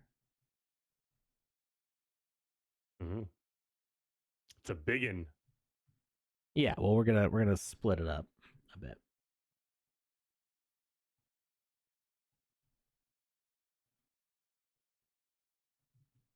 We're just figuring out where this path is gonna go. I love how when you select stuff, like, there's obviously if you're adding, it gives it that green tint. If you're subtracting, it gives it that red tint. Mhm. But the tint itself looks chromatic. and it reminds me of like holofoil cards from when I was a kid, and I just love that. um,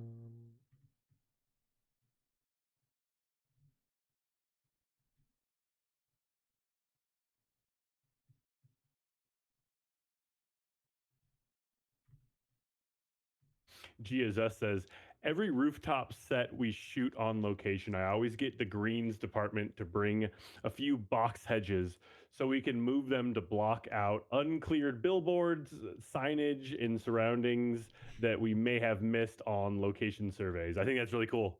hmm. Hey, there's a sign over there from Ford that they didn't pay to have here. Let's put a plant in front of it. I think that's wonderfully efficient. I dig it.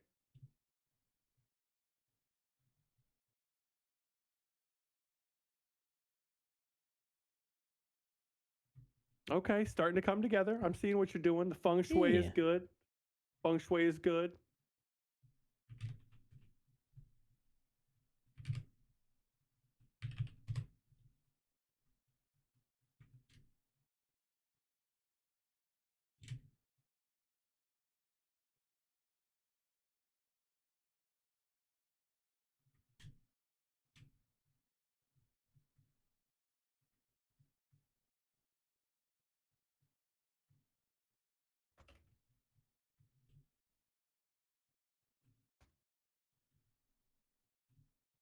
Oh, so Battle Cat is shedding really bad right now. Like there's basically an entire cat on my shirt at this moment. They're reproducing. She is wild right now. Oh yeah, that's typically a sign of cats reproducing. Oh no, she's not actually reproducing. We got her fixed I was like day I was one. joking. I was joking. Oh, nice. They're all the same size. Sweet. Actually looks like there's a cat on my shirt. This is I've never seen her shed this much before. And it's not even summer, like full on summer yet. Yeah. I'm gonna reduce this one. Do that. And then we're gonna do I'm gonna move some stuff out of the way here.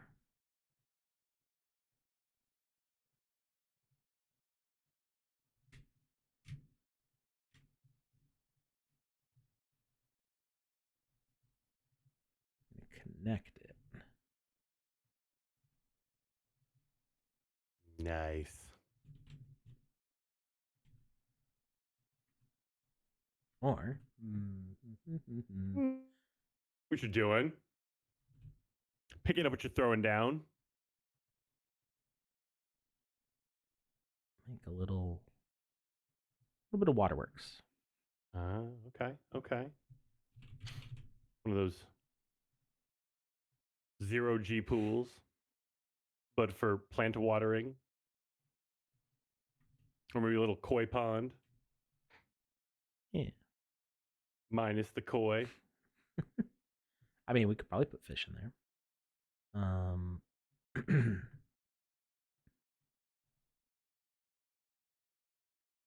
I really like that red and green plant. That's really cool. Yeah, that's one of the alpacadabra ones. Yeah, they did a banging job on that.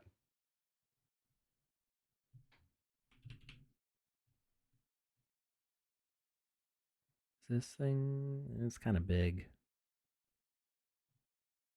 Need a smaller pipe.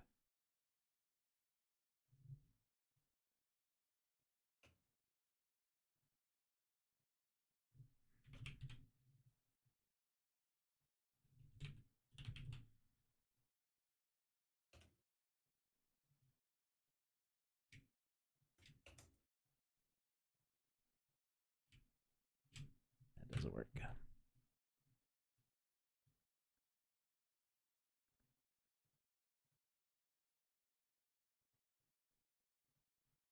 Let's see, what could I do in this spot?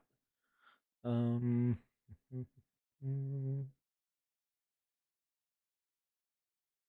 just looking for something for the water to actually be pouring out of. Could you turn some doors on their side? It'd be too big. Oh, here we go. Clay plate. I think that's actually what I was looking for.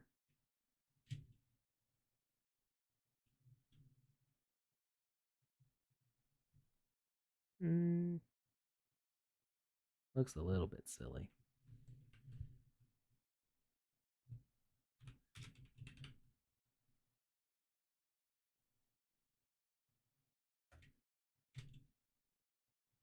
And this pipe is just massive. Hey, Alex. What's up? One We're running out of second. time. No, it's not that. I'm going to send you a message on Discord. Okay.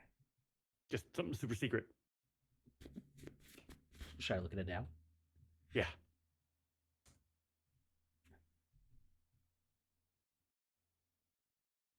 Oh yeah. Okay. Panda made a news video, and I got in the groove. So we're gonna play that. We're gonna play that. We're coming up to the end of the stream here. My daughter's gonna be home soon. So we're gonna play that while I look for an appropriate pipe asset, and we'll be closing up soon. We'll be right back. All right. To close up.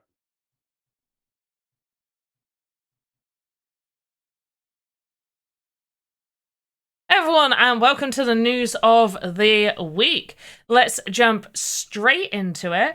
So we still have, for the events, we still have the Builders Challenge, which is live until the 22nd of April. If you click on the event, it'll tell you all the important information that you need to know. And we also did an AMA, which you can go check out over on YouTube for the re-upload of that. Other events happening right now. Space Invaders in Shibuya 109 is still ongoing until the 14th of March. There are prizes for Avatar owners as well as Shibuya NFT owners, so go check that out. Love and Music Festival, it ends on March 28th. Lots of amazing prizes. There are prizes for landowners, Avatar owners, open to all as well. And then also special prizes for set Avatar owners. And if you are a landowner in a certain area of the map, all of that information is within the event card itself on the website. And I'll show you all of the amazing experiences that you can play. So Hellboy Avatar Collection, I believe you can mint right now. Minting has started, so you can mint right now 85 sand for this mint. There is also another Avatar collection that has an allow list out right now, and maybe the minting will have started by the time you see this news of the week, because it does span over a week. So this is the Magnificent Century Avatar collection. So pre-sale starts in 6 days. So for next news of the week, this will be mintable. One thing you guys may have noticed is a brand new tab opened up called Experiences. This is a brand new page within the Sandbox that is going to show you a bunch of experiences. So we got the featured experiences, the top rated experiences, experiences in events, and new experiences. So you can filter this way as well, so you can see, hey, what's new that's come out? What is something new someone has uploaded, and maybe find something cool in here. Top rated experiences. So really, if you are enjoying an experience, do make sure to go back and give that a rating, so you can make sure that other people get to enjoy those experiences like you have. Let's jump over to our mentions of the week. Our first mention of the week goes Our first mention of the week goes to the artist Barrow for this amazingly cute little character. Look at it! Look how cute she is! How well made. This, to me, this embodies both a very simplistic style while still adding those little details. Like you can see that they've rotated some voxels in the corner of the eyes, but it still stays, in my opinion, very true to a Sandbox style. Absolutely love this. So cute. So do check out Barrow. I hope I'm saying that correct. Barrow Voxel. Our next mention is for a seller. So New York train station. This is up for sale for 179 sand. This is so well detailed. It looks real nice. Like I'm looking at it, it's very detailed. Very well put together. And one thing that I absolutely love is that you can test in Game Maker. So you can click that and see how it works within your experience before you purchase, like a try before you buy kind of situation. I also really like that in their description, they've put a preview video of it being used, which is really cool. So yeah, this is made by, hopefully I'm going to say this right, I'm sorry for saying your name wrong if I have. Another artist that will be mentioned today is by Natty Kora, and hopefully I said that name right as well. And this is an asset within their experience from Hello Helpers. Amazing experience. You guys definitely should check out Hello Helpers. Very, very good experience. The experience of the week goes to AU24K. For Hot Drops. Definitely, if you get a chance, go check out this experience. It's a lot of fun. Kay also does live streaming as well, so definitely go check out their streams. Make sure to go follow them on socials too. Thank you so much for joining us for the news of the week, and now back to your regular scheduled content. Bye-bye.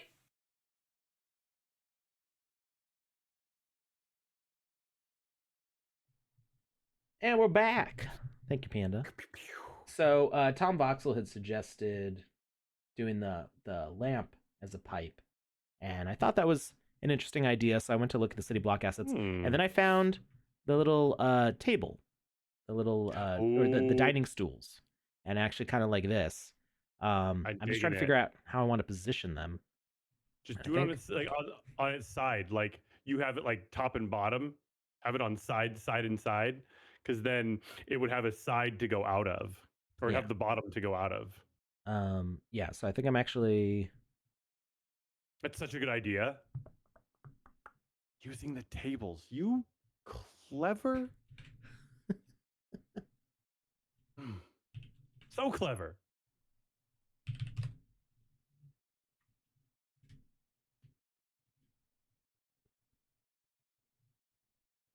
Beasting in the chat. Hey, Beasting. How's it going? All right, so are you a friend? That. Is that a crypto fox? Asks not animated. Alex, is there a crypto fox running around here somewhere? There's a fox right here. It's a baby fox. I got a stow. So, possibly? Question mark? I'm not familiar with CryptoFox. Oh, I'm guessing it's a full-fledged project, and no, Probably. It's just from the incredibly talented Stow. Yeah. So the only problem here is I'm running into Z fighting issues. So I'm just offsetting ever so slightly to avoid those. Not super noticeable. And now you got a nice little pipe thing going on here.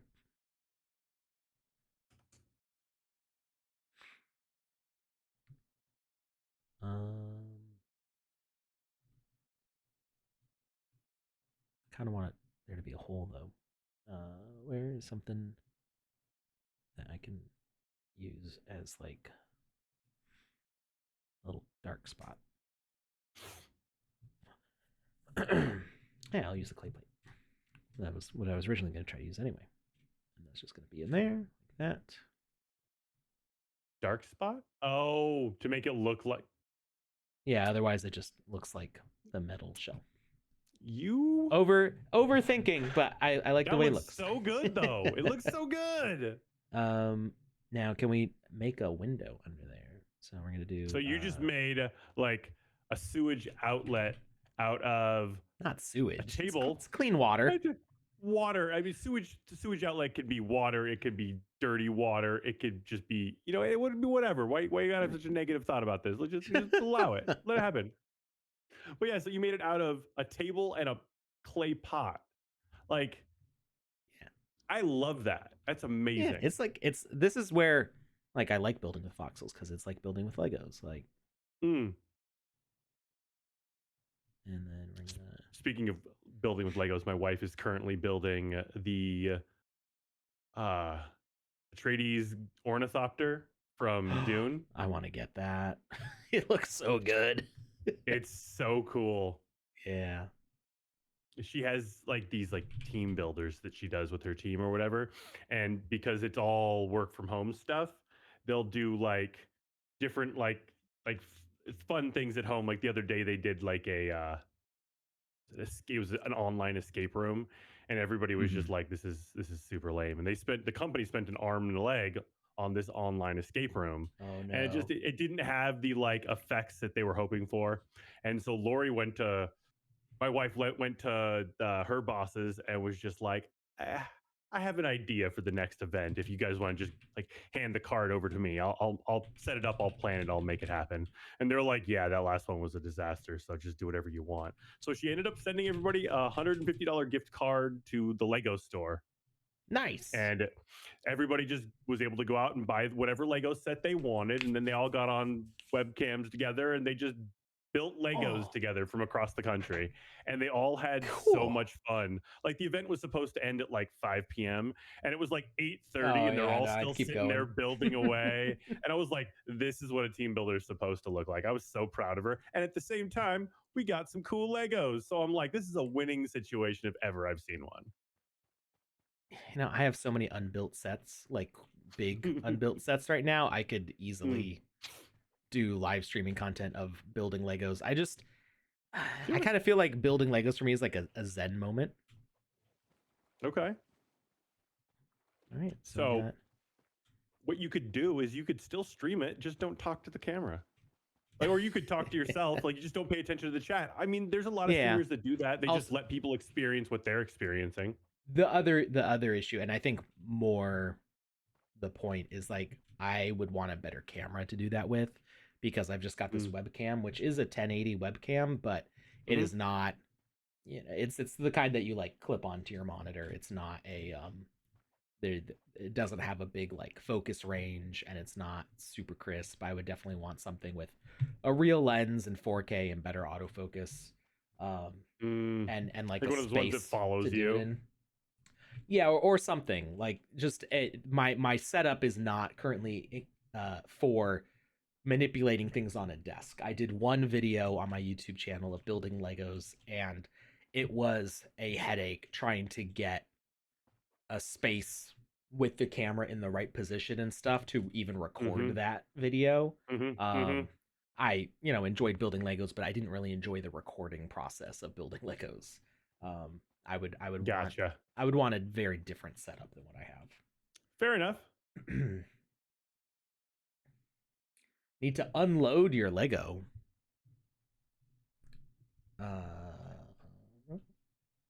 Am OCD and have it all separated, labeled like. I think he's saying he wants to like organize it. When I hear unload, I think get rid of, and I'm like, this sounds like an opportunity. Tell me more. Say more right now.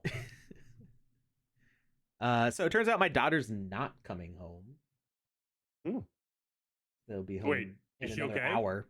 No. So my daughters have dance like every night of the week except Friday night. They've got something going on. So they either have dance or karate, and it's like it kind of like alternates which kid it is and which thing they're in.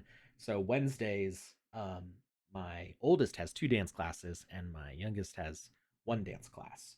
So she's actually done an hour before my other daughter. So my wife can bring her home in between the classes. Um, and that was the plan, but my youngest daughter apparently decided she wanted to stick around at the dance school. Like very last minute. Like they were ready to go. And she's like, "No, I want to stay." I'm like, "Okay, well, I was here, but it's fine. Whatever." More building. But I know you have to leave at some point, so I'm not gonna. I've got another 20 minutes. So Oh, there we go. let's We'll keep going. end in 20 minutes then. Let's see what we can get Nice. done. I've got some fish. There's some fish in there. Ooh, I like this. And we're gonna do them as like moving platforms.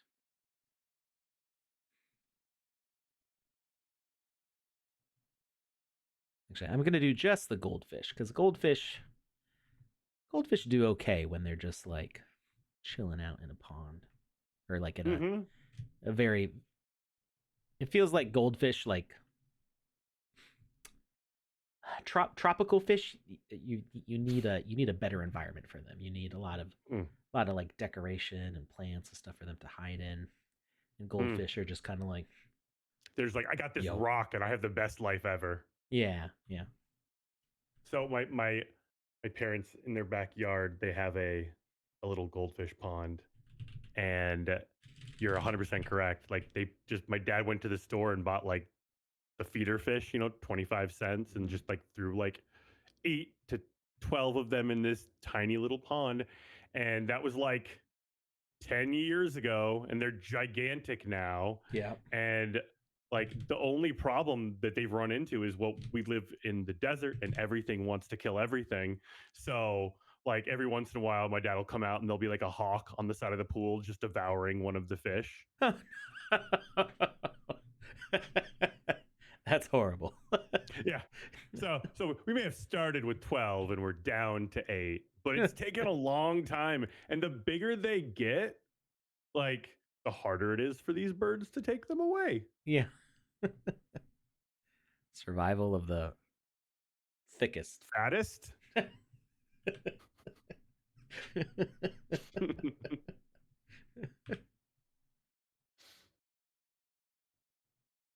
That's weird. It's keeping the old.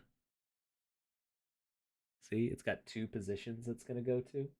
Mm-hmm. That's weird. Oh, that is weird. Yeah.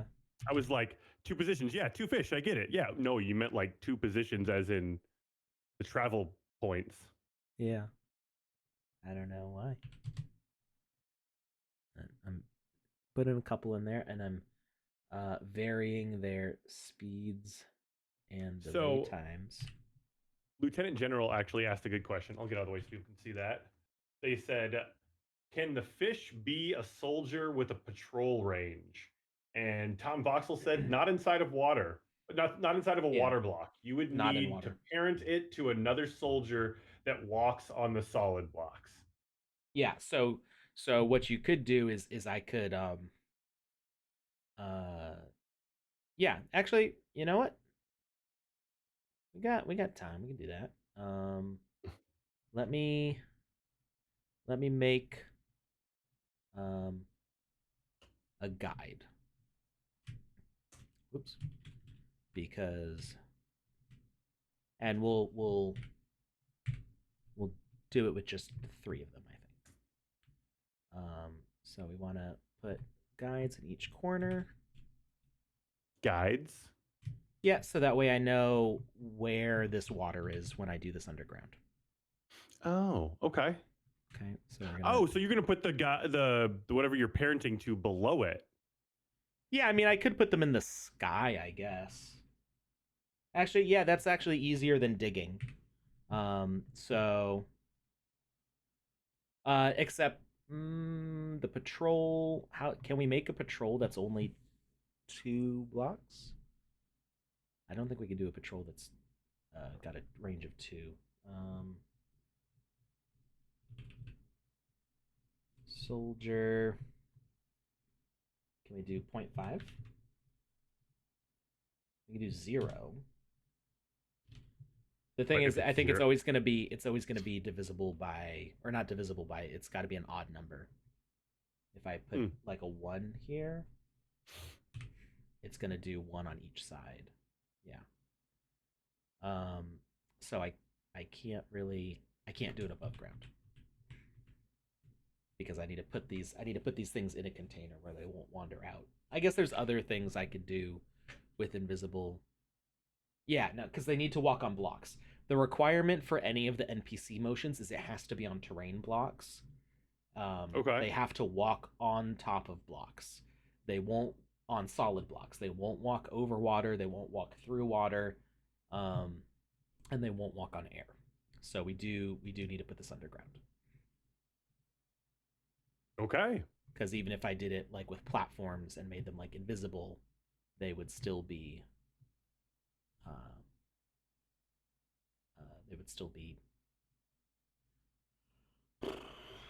not able to walk.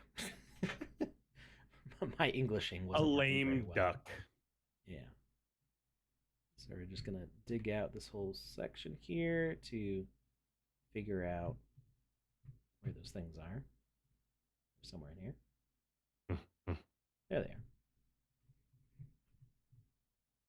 are. Wait, so why are they visible there?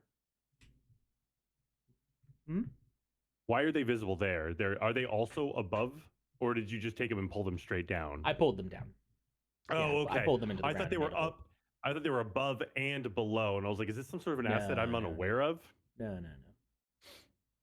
As We're above, just- so below. Exactly. I'm making a container for the I got you soldiers now. to walk No, I in. get it now. I get it now. I just for a second there, I was like, "Me, I'm much confused." So you're just making a replica of what's going on above you, so you know what's there. So when you parent it, you know precisely it's not where even just it'll be moving knowing. around. It's not even just knowing. It's that is the barrier for the NPCs guide. to walk through. Yeah. Exactly. Fill this all back up. Sparkly. I want to remove a little bit more of this though, so I can see what I'm doing without the camera getting in the way. And we'll fill it all up later. All right, so we can delete the boards. We don't need them.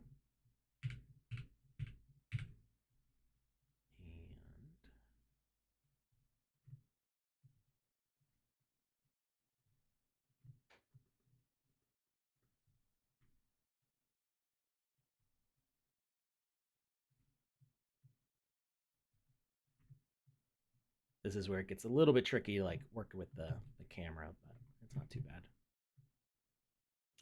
I can see that being a difficult process at points. Yeah, but we can afford to be a little sloppy right here because we're just going to be filling it back in. All right, and we're going to grab some tiles. Those are going to be our fish parents.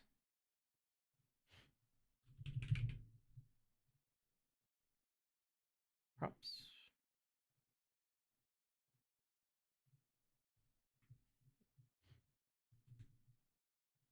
And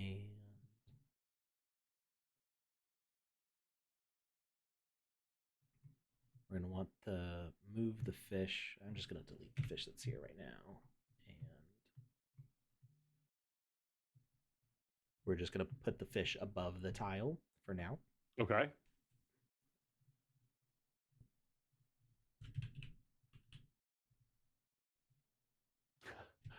Lieutenant General says we are destroying a quarter of the city so one fingerling could swim. I'm not sure what a fingerling is. I thought it was a potato. There's going to be 3 of them. Yeah, there's 3 fingerlings. Thank you very much. I feel like that's not much of a better argument, Alex. But if you want to stick with it, I will die on this hill. Wait. Is there a new giveaway raise? Oh no, it's a different thing that's getting raised. Never mind. Okay. I was gonna say I hope not, because we would save it for next time. Form. No, I think I'm there's a cooldown on it. I think there's a cooldown, wonderful. so it doesn't happen more than once. And I'm lying. I'd totally do another one, but still. Cooldown's nice. All right. So we don't want collision going on any of these things. I mean, not that it really matters for this NPC wandering around underground. But we're going to do soldier. Now, one thing to watch out for when doing these sort of behaviors is that you don't want to give them too much room to roam around on, because the current code is not greatly optimized, so it tries a little too hard to search. So if you have too many NPC behaviors trying to search too big of an area, it will cause a lot of frame hitching or like stuttering. I call it chugging. Because oftentimes it'll be like the game will be playing at 60 FPS, but every half second it goes down to like 3 FPS. Meaning it's not at a constant 30 FPS, which would be acceptable, not great, but acceptable, but it's going start, stop, and it's painful that way. The chugging is not fun, so no chugging. But we're in this very small defined area, so we're going to set it up to be just big enough and 0 height to it, because we don't want them going up and down. I mean, not that we could have them. I guess we could make these guys a little platform going up and down as well. And which direction is? Let's see. I think because we placed them both down, they're oriented the same way. This should be forward on the tile, I believe. We don't want the fish swimming backwards, but we can rearrange them if we need to. And then we'll do a little platform motion. Oh, actually, no, I don't think we can do it as a platform because it's a multiplayer and it won't let us parent child them correctly, I think. Maybe we can try basic platform, and we're gonna get the goldfish, and what do we call them? The tile. Oh, they're just right next to each other. That's fine. Okay, it is letting them, so maybe that's fine. And then we're gonna move this guy up into the water. Not above it, into it. And we're going to give him a little bit of height control. So move offset is going to be 0.5 meters. So he can come up to the surface. And we'll put a long wait duration and then put it at like the lowest possible speed. That way he's not bouncing, vibrating up and down in the water. And we're going to put collision off. Collision. And did I select collision on this? No collision. Okay, we're going to save. Yeah, so is a fingerling a kind of fish? I don't feel like we ever answered that. I'm familiar with the fingerling potatoes, which are delicious. They're nice. But I mean, don't they kind of look like a goldfish? I never really thought about it before. I'm just saying. Maybe he's saying it looks like swimming potatoes, and I'm okay with that as well, because this is the metaverse. We can do whatever we want. Okay, like I just make drains out of tables and clay pots. Okay, so he is not oriented the correct direction towards forward. So he's swimming to his left, which means we need to rotate the fish.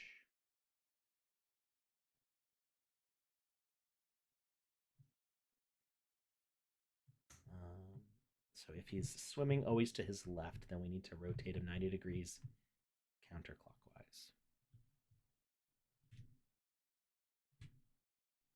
Now let's try it. you can make a block in bottom pool and add the tag to flee from it, so it would run zigzag all the time. I'm not. So you could have it run away from things, but I'm not sure how you would do it.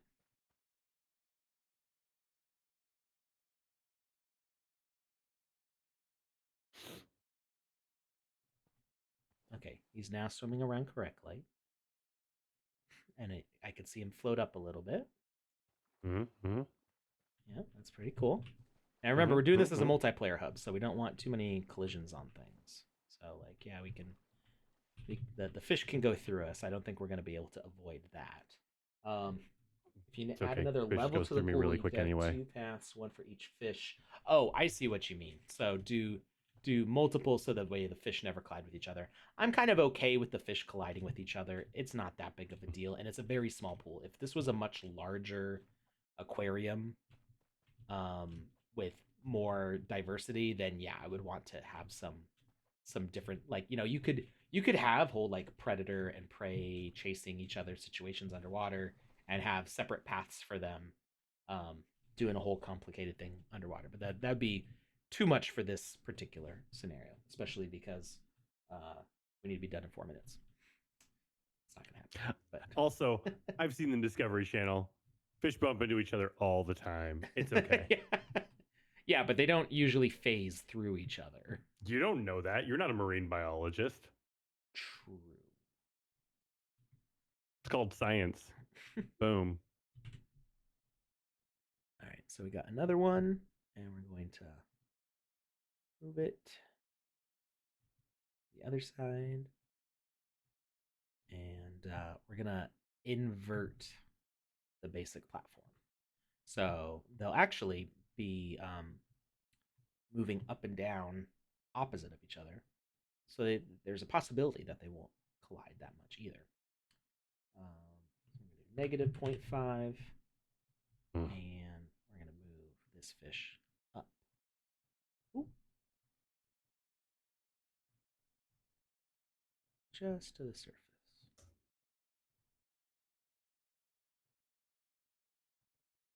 Okay, and now they should wander around.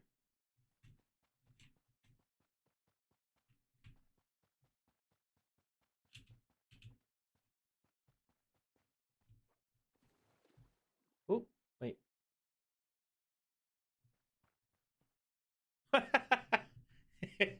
it's it's swimming over the edge. It's a flying fish. We should have known. It's because of where I position.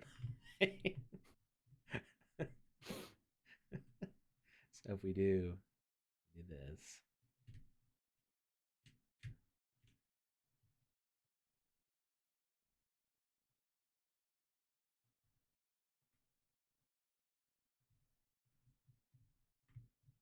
So it can't escape. No escape for you, friend.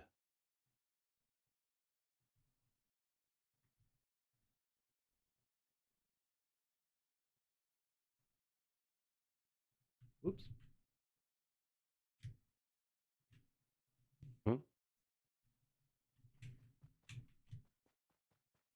Let's see him get out of that.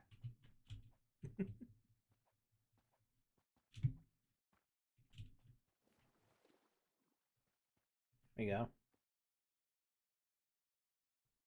Oh, is the fox chasing the fish now too? He's just wandering around. Good for him. Live your life, buddy. Okay. And you should be able to see these guys from underneath as well. Oh, because it's glass? Mm-hmm.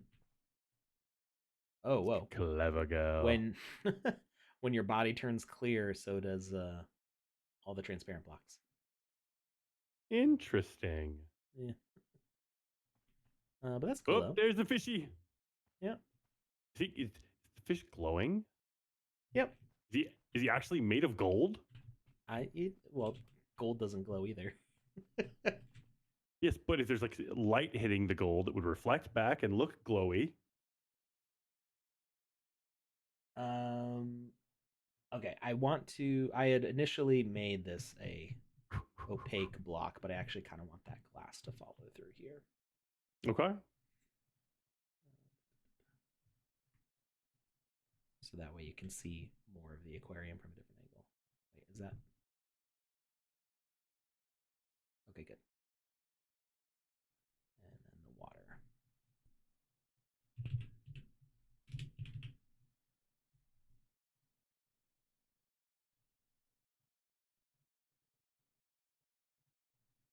Ta-da! Was there a question?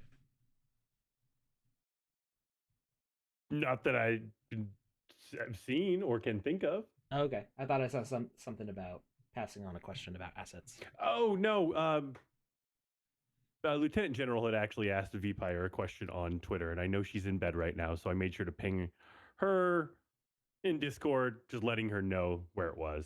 Ah. Yes.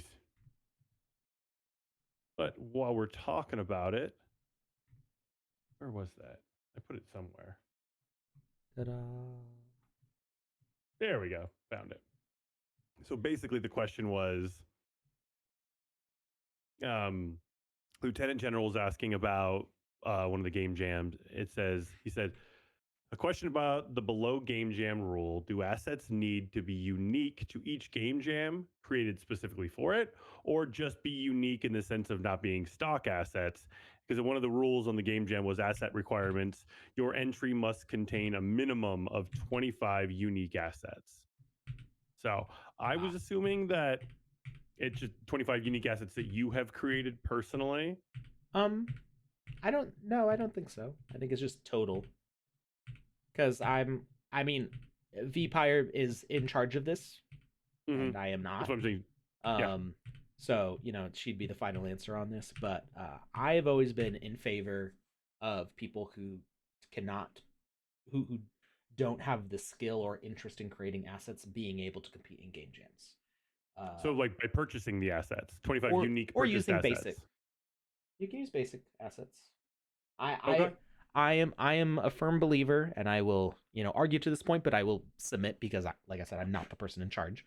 But I would advocate that anybody should be able to, without spending a single sand, should be able to download the game maker, make a game, and compete in a game jam with it.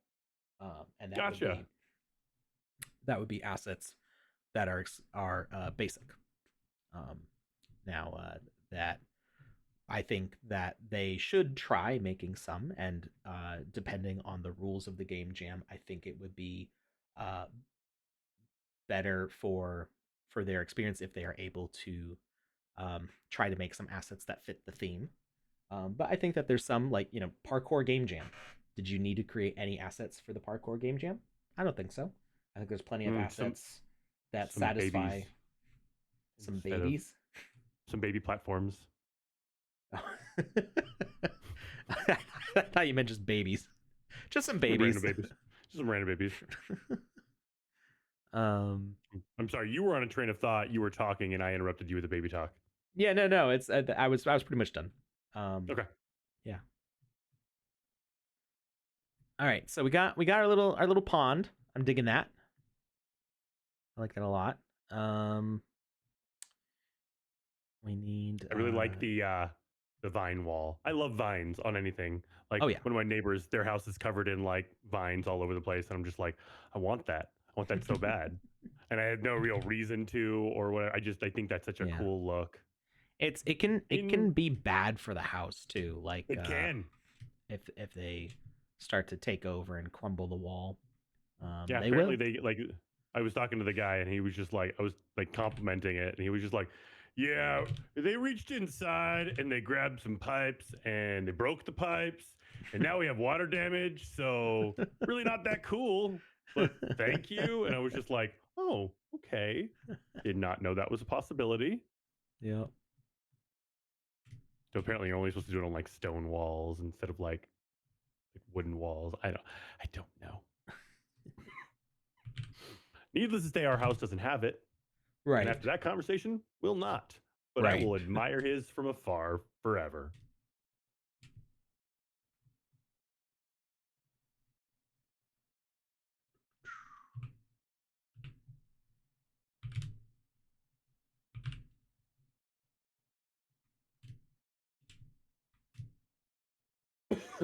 Yeah, I love the look of it, but it is often associated with the destruction of that house. I didn't know that. I had no clue. I was like, that's the peak of luxury, and now I'm realizing that's just like it's just not. It's if it's the peak of luxury, it's because you can afford a gardener who will like actually tend to them, Mm. make sure that your wall doesn't crumble. But yeah, you know, it's a liability kind of thing. Yeah. I'm gonna save. I heard somewhere that it could strengthen the wall. Well, I guess that depends. Like if the wall's already weak, or like an unmortared stone wall, and all those roots and vines become like, like a lattice pull that it all like together. that holds it. Yeah, that could potentially do it. I like that. But roots will straight up break. Like plants seem flimsy, but they crush stuff. Like trees will Yeah. break through foundation. Um, you know, it's the slow and steady increase of pressure inside those roots, and you know the erosion of the rocks around them that they will break through eventually. So in some cases it might become a support, but other cases will totally wreck your stuff. All right. So we're gonna put these plants here. I'm gonna start wrapping this up. Okay, plants in position. Oh wait, there's the other city block ones. The planters.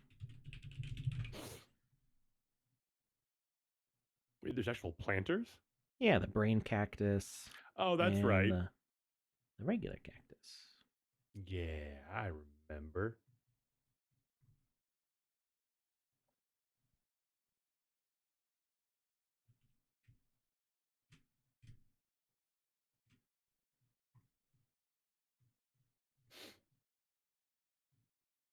I think we'll put them over here. And I really don't like having to type in coordinates to like make things line up to the grid. Hope we get that resolved soon. Oh, where'd it go? Way out there. How it get out there? I'm not sure. How do you do that? Because the number that I typed is very close to what it is right now. You just yeeted the cactus. Apparently. Oop, maybe that's how. Added a 0 in there. Hmm. Hmm? Why am I getting an extra 0? I didn't type 0.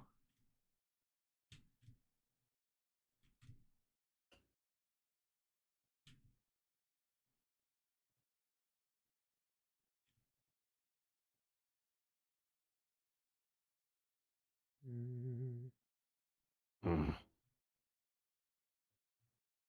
Oh, there you go. That sweet, sweet, smooth movement.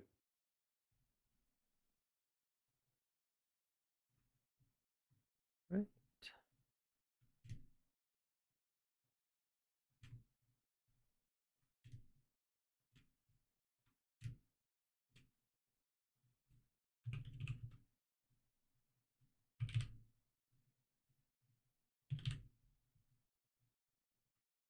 I lost it. All right, I got it. All right, animated decoration. Um,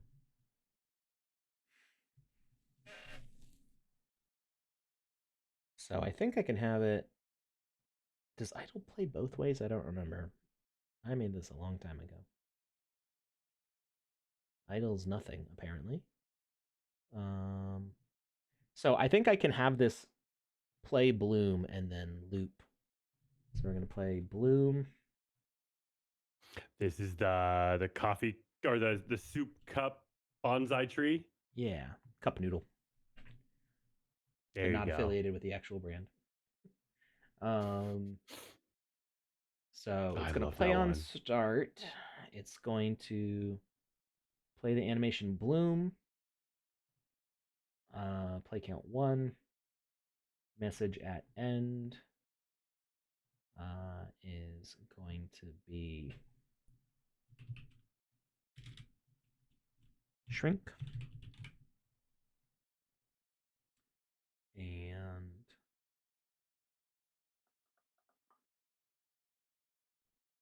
shrink is going to play on receive message of shrink. Excuse me.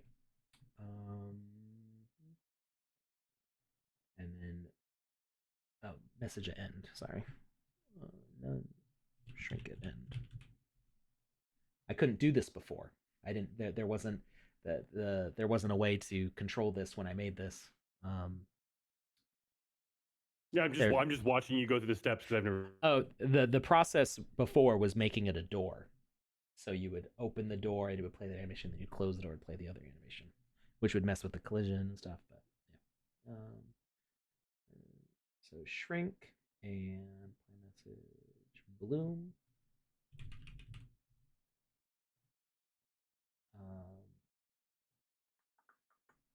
Except I put it in the wrong spot. Use shrink. So, will you just explain what you're doing right now when you're changing up the settings like this? Yep. So this has 2 animations, bloom and shrink. And I want it to bloom and then go back together at the end. So I have it starting with the bloom animation. So when the experience starts, it will play bloom. At the end of bloom, message at end is going to be shrink, which will trigger the next animation of it shrinking.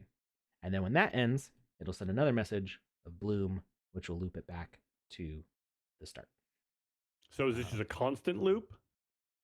Yep. Yeah, it'll just keep going. Okay. So we're going to play the bloom animation again. And we're going to turn off the infinite loop. Turn off the infinite loop. Play condition on receive message. Play message is bloom. So because we're not having like a start message, like we want the first animation to play automatically. That's why it's play on start. And then it says to bloom, and then bloom will play again, but this time it's triggered by the bloom message. And that means that it loops back to element 2. So element 1 plays automatically and then starts element 2. Element 2 plays and starts element 3. Element 3 plays and then starts element 2. So we have one starting, and then these 2 bounce back and forth off each other for the rest of the time. Okay. Message at end. It's going to be shrink. And that should be it. Make sure.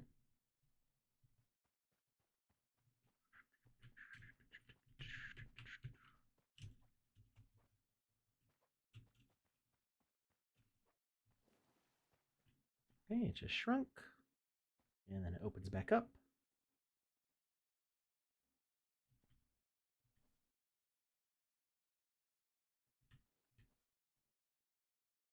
And shrinks again. I love it. I kind of feel like it should pause in between, though. Like it shrinks a little bit too fast. You don't have time to enjoy it. Yeah, exactly. It's like, oh, the roses have bloomed. You're done. But I wanted to smell the rose. I stopped to smell the roses, but the roses are like, nope, nope, nope. You weren't fast enough. I want it to face out forwards as well.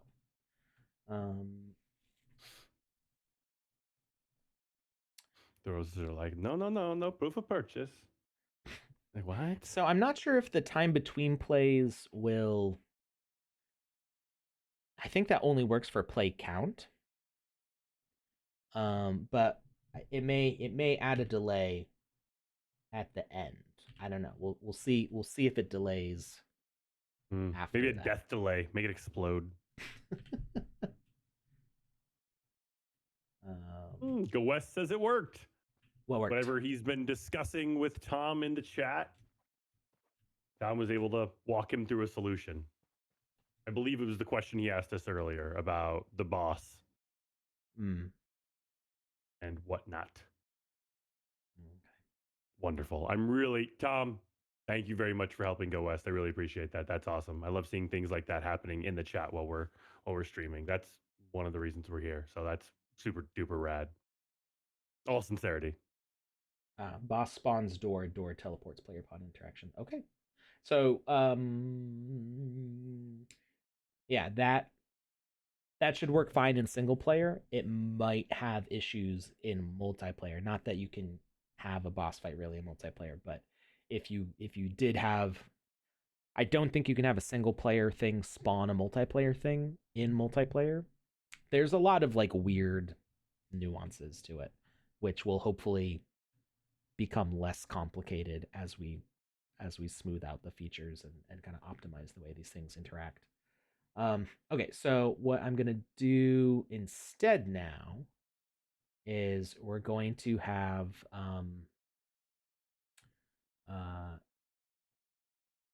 we're gonna do a shrink pause. So message should be bloom hold.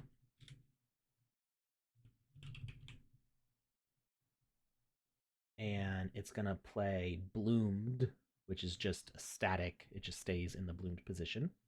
And I think it's a single frame. So let's say we want it to play for 60 frames. I could change the animation speed, but I've had some weird things happen with that, so I'm just gonna not do that. So let's say we want it to stay for 5 seconds. So 60 times 5 is 300. Time between plays. Actually, we could do the time between plays. We could do 2 play counts and then have it wait 5 seconds in the middle. And play on receive message bloomed. Plays twice, 5-second delay, and then it's going to shrink. And then we do animation shrink. And that plays on receiving message of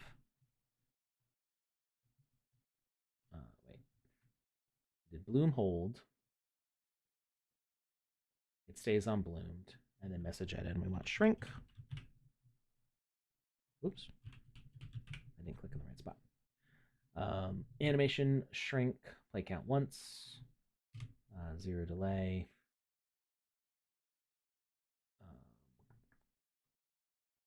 0 delay on that also. It plays the animation shrink. It uses the message shrink. And at the end, it's going to say shrink.hold. And then we have to add 2 more elements.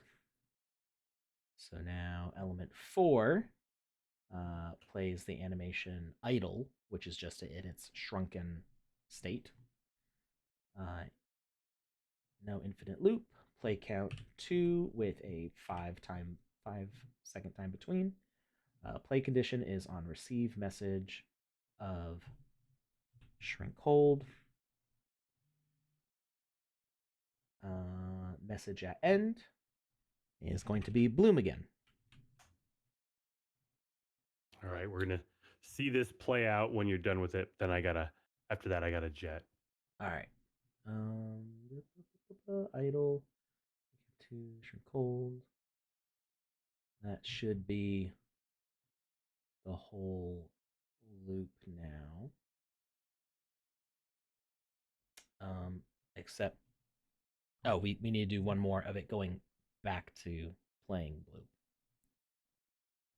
So we do bloom, bloomed, shrink, idle, and then we want it to play bloom again. Bloom, play count once, play on receive message of bloom.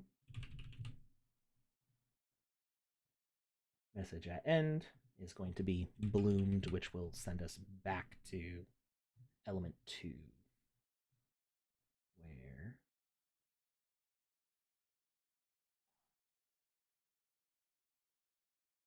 did I start that right? Message at end is bloom.hold. Yes. No, I didn't set the right play message. It's bloom.hold here. So bloom.hold starts the loop, then it shrinks. Shrink, shrink hold, bloom, bloom, bloom hold. Okay, now it should be complicated. It's it kind should of be cool good seeing now. how the sausage is made.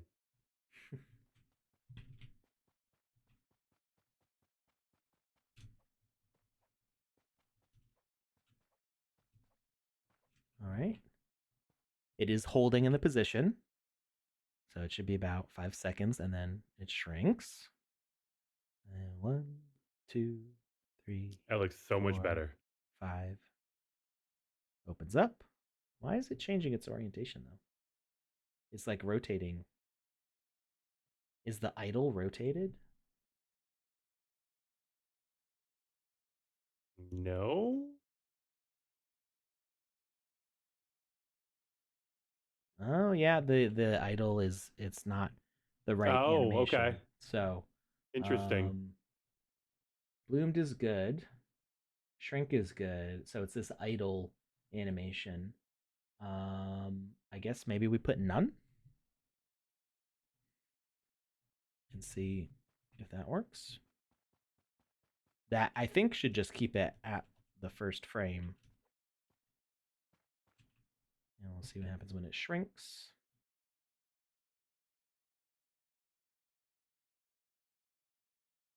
Closes.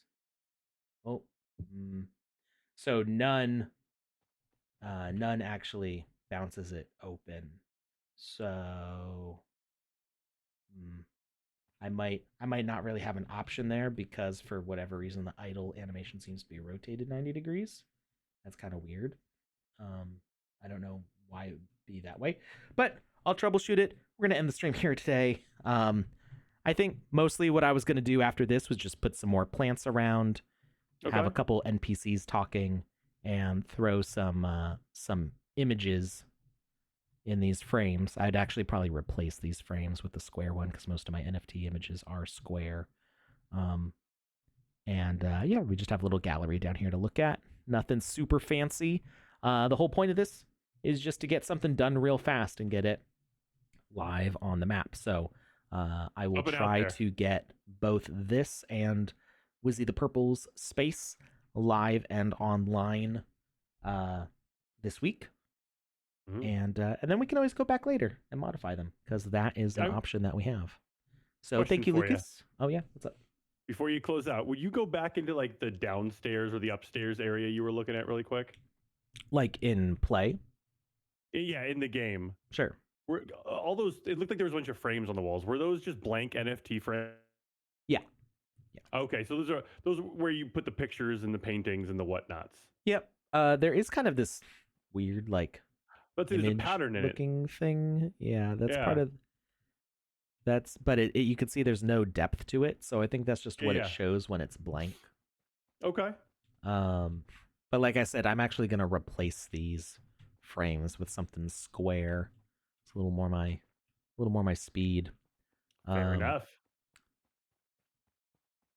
Yeah, I was just curious. Yeah. Alrighty. Hey, Lydia, you crazy nut. Or Linda. That on a roof. Linda, not.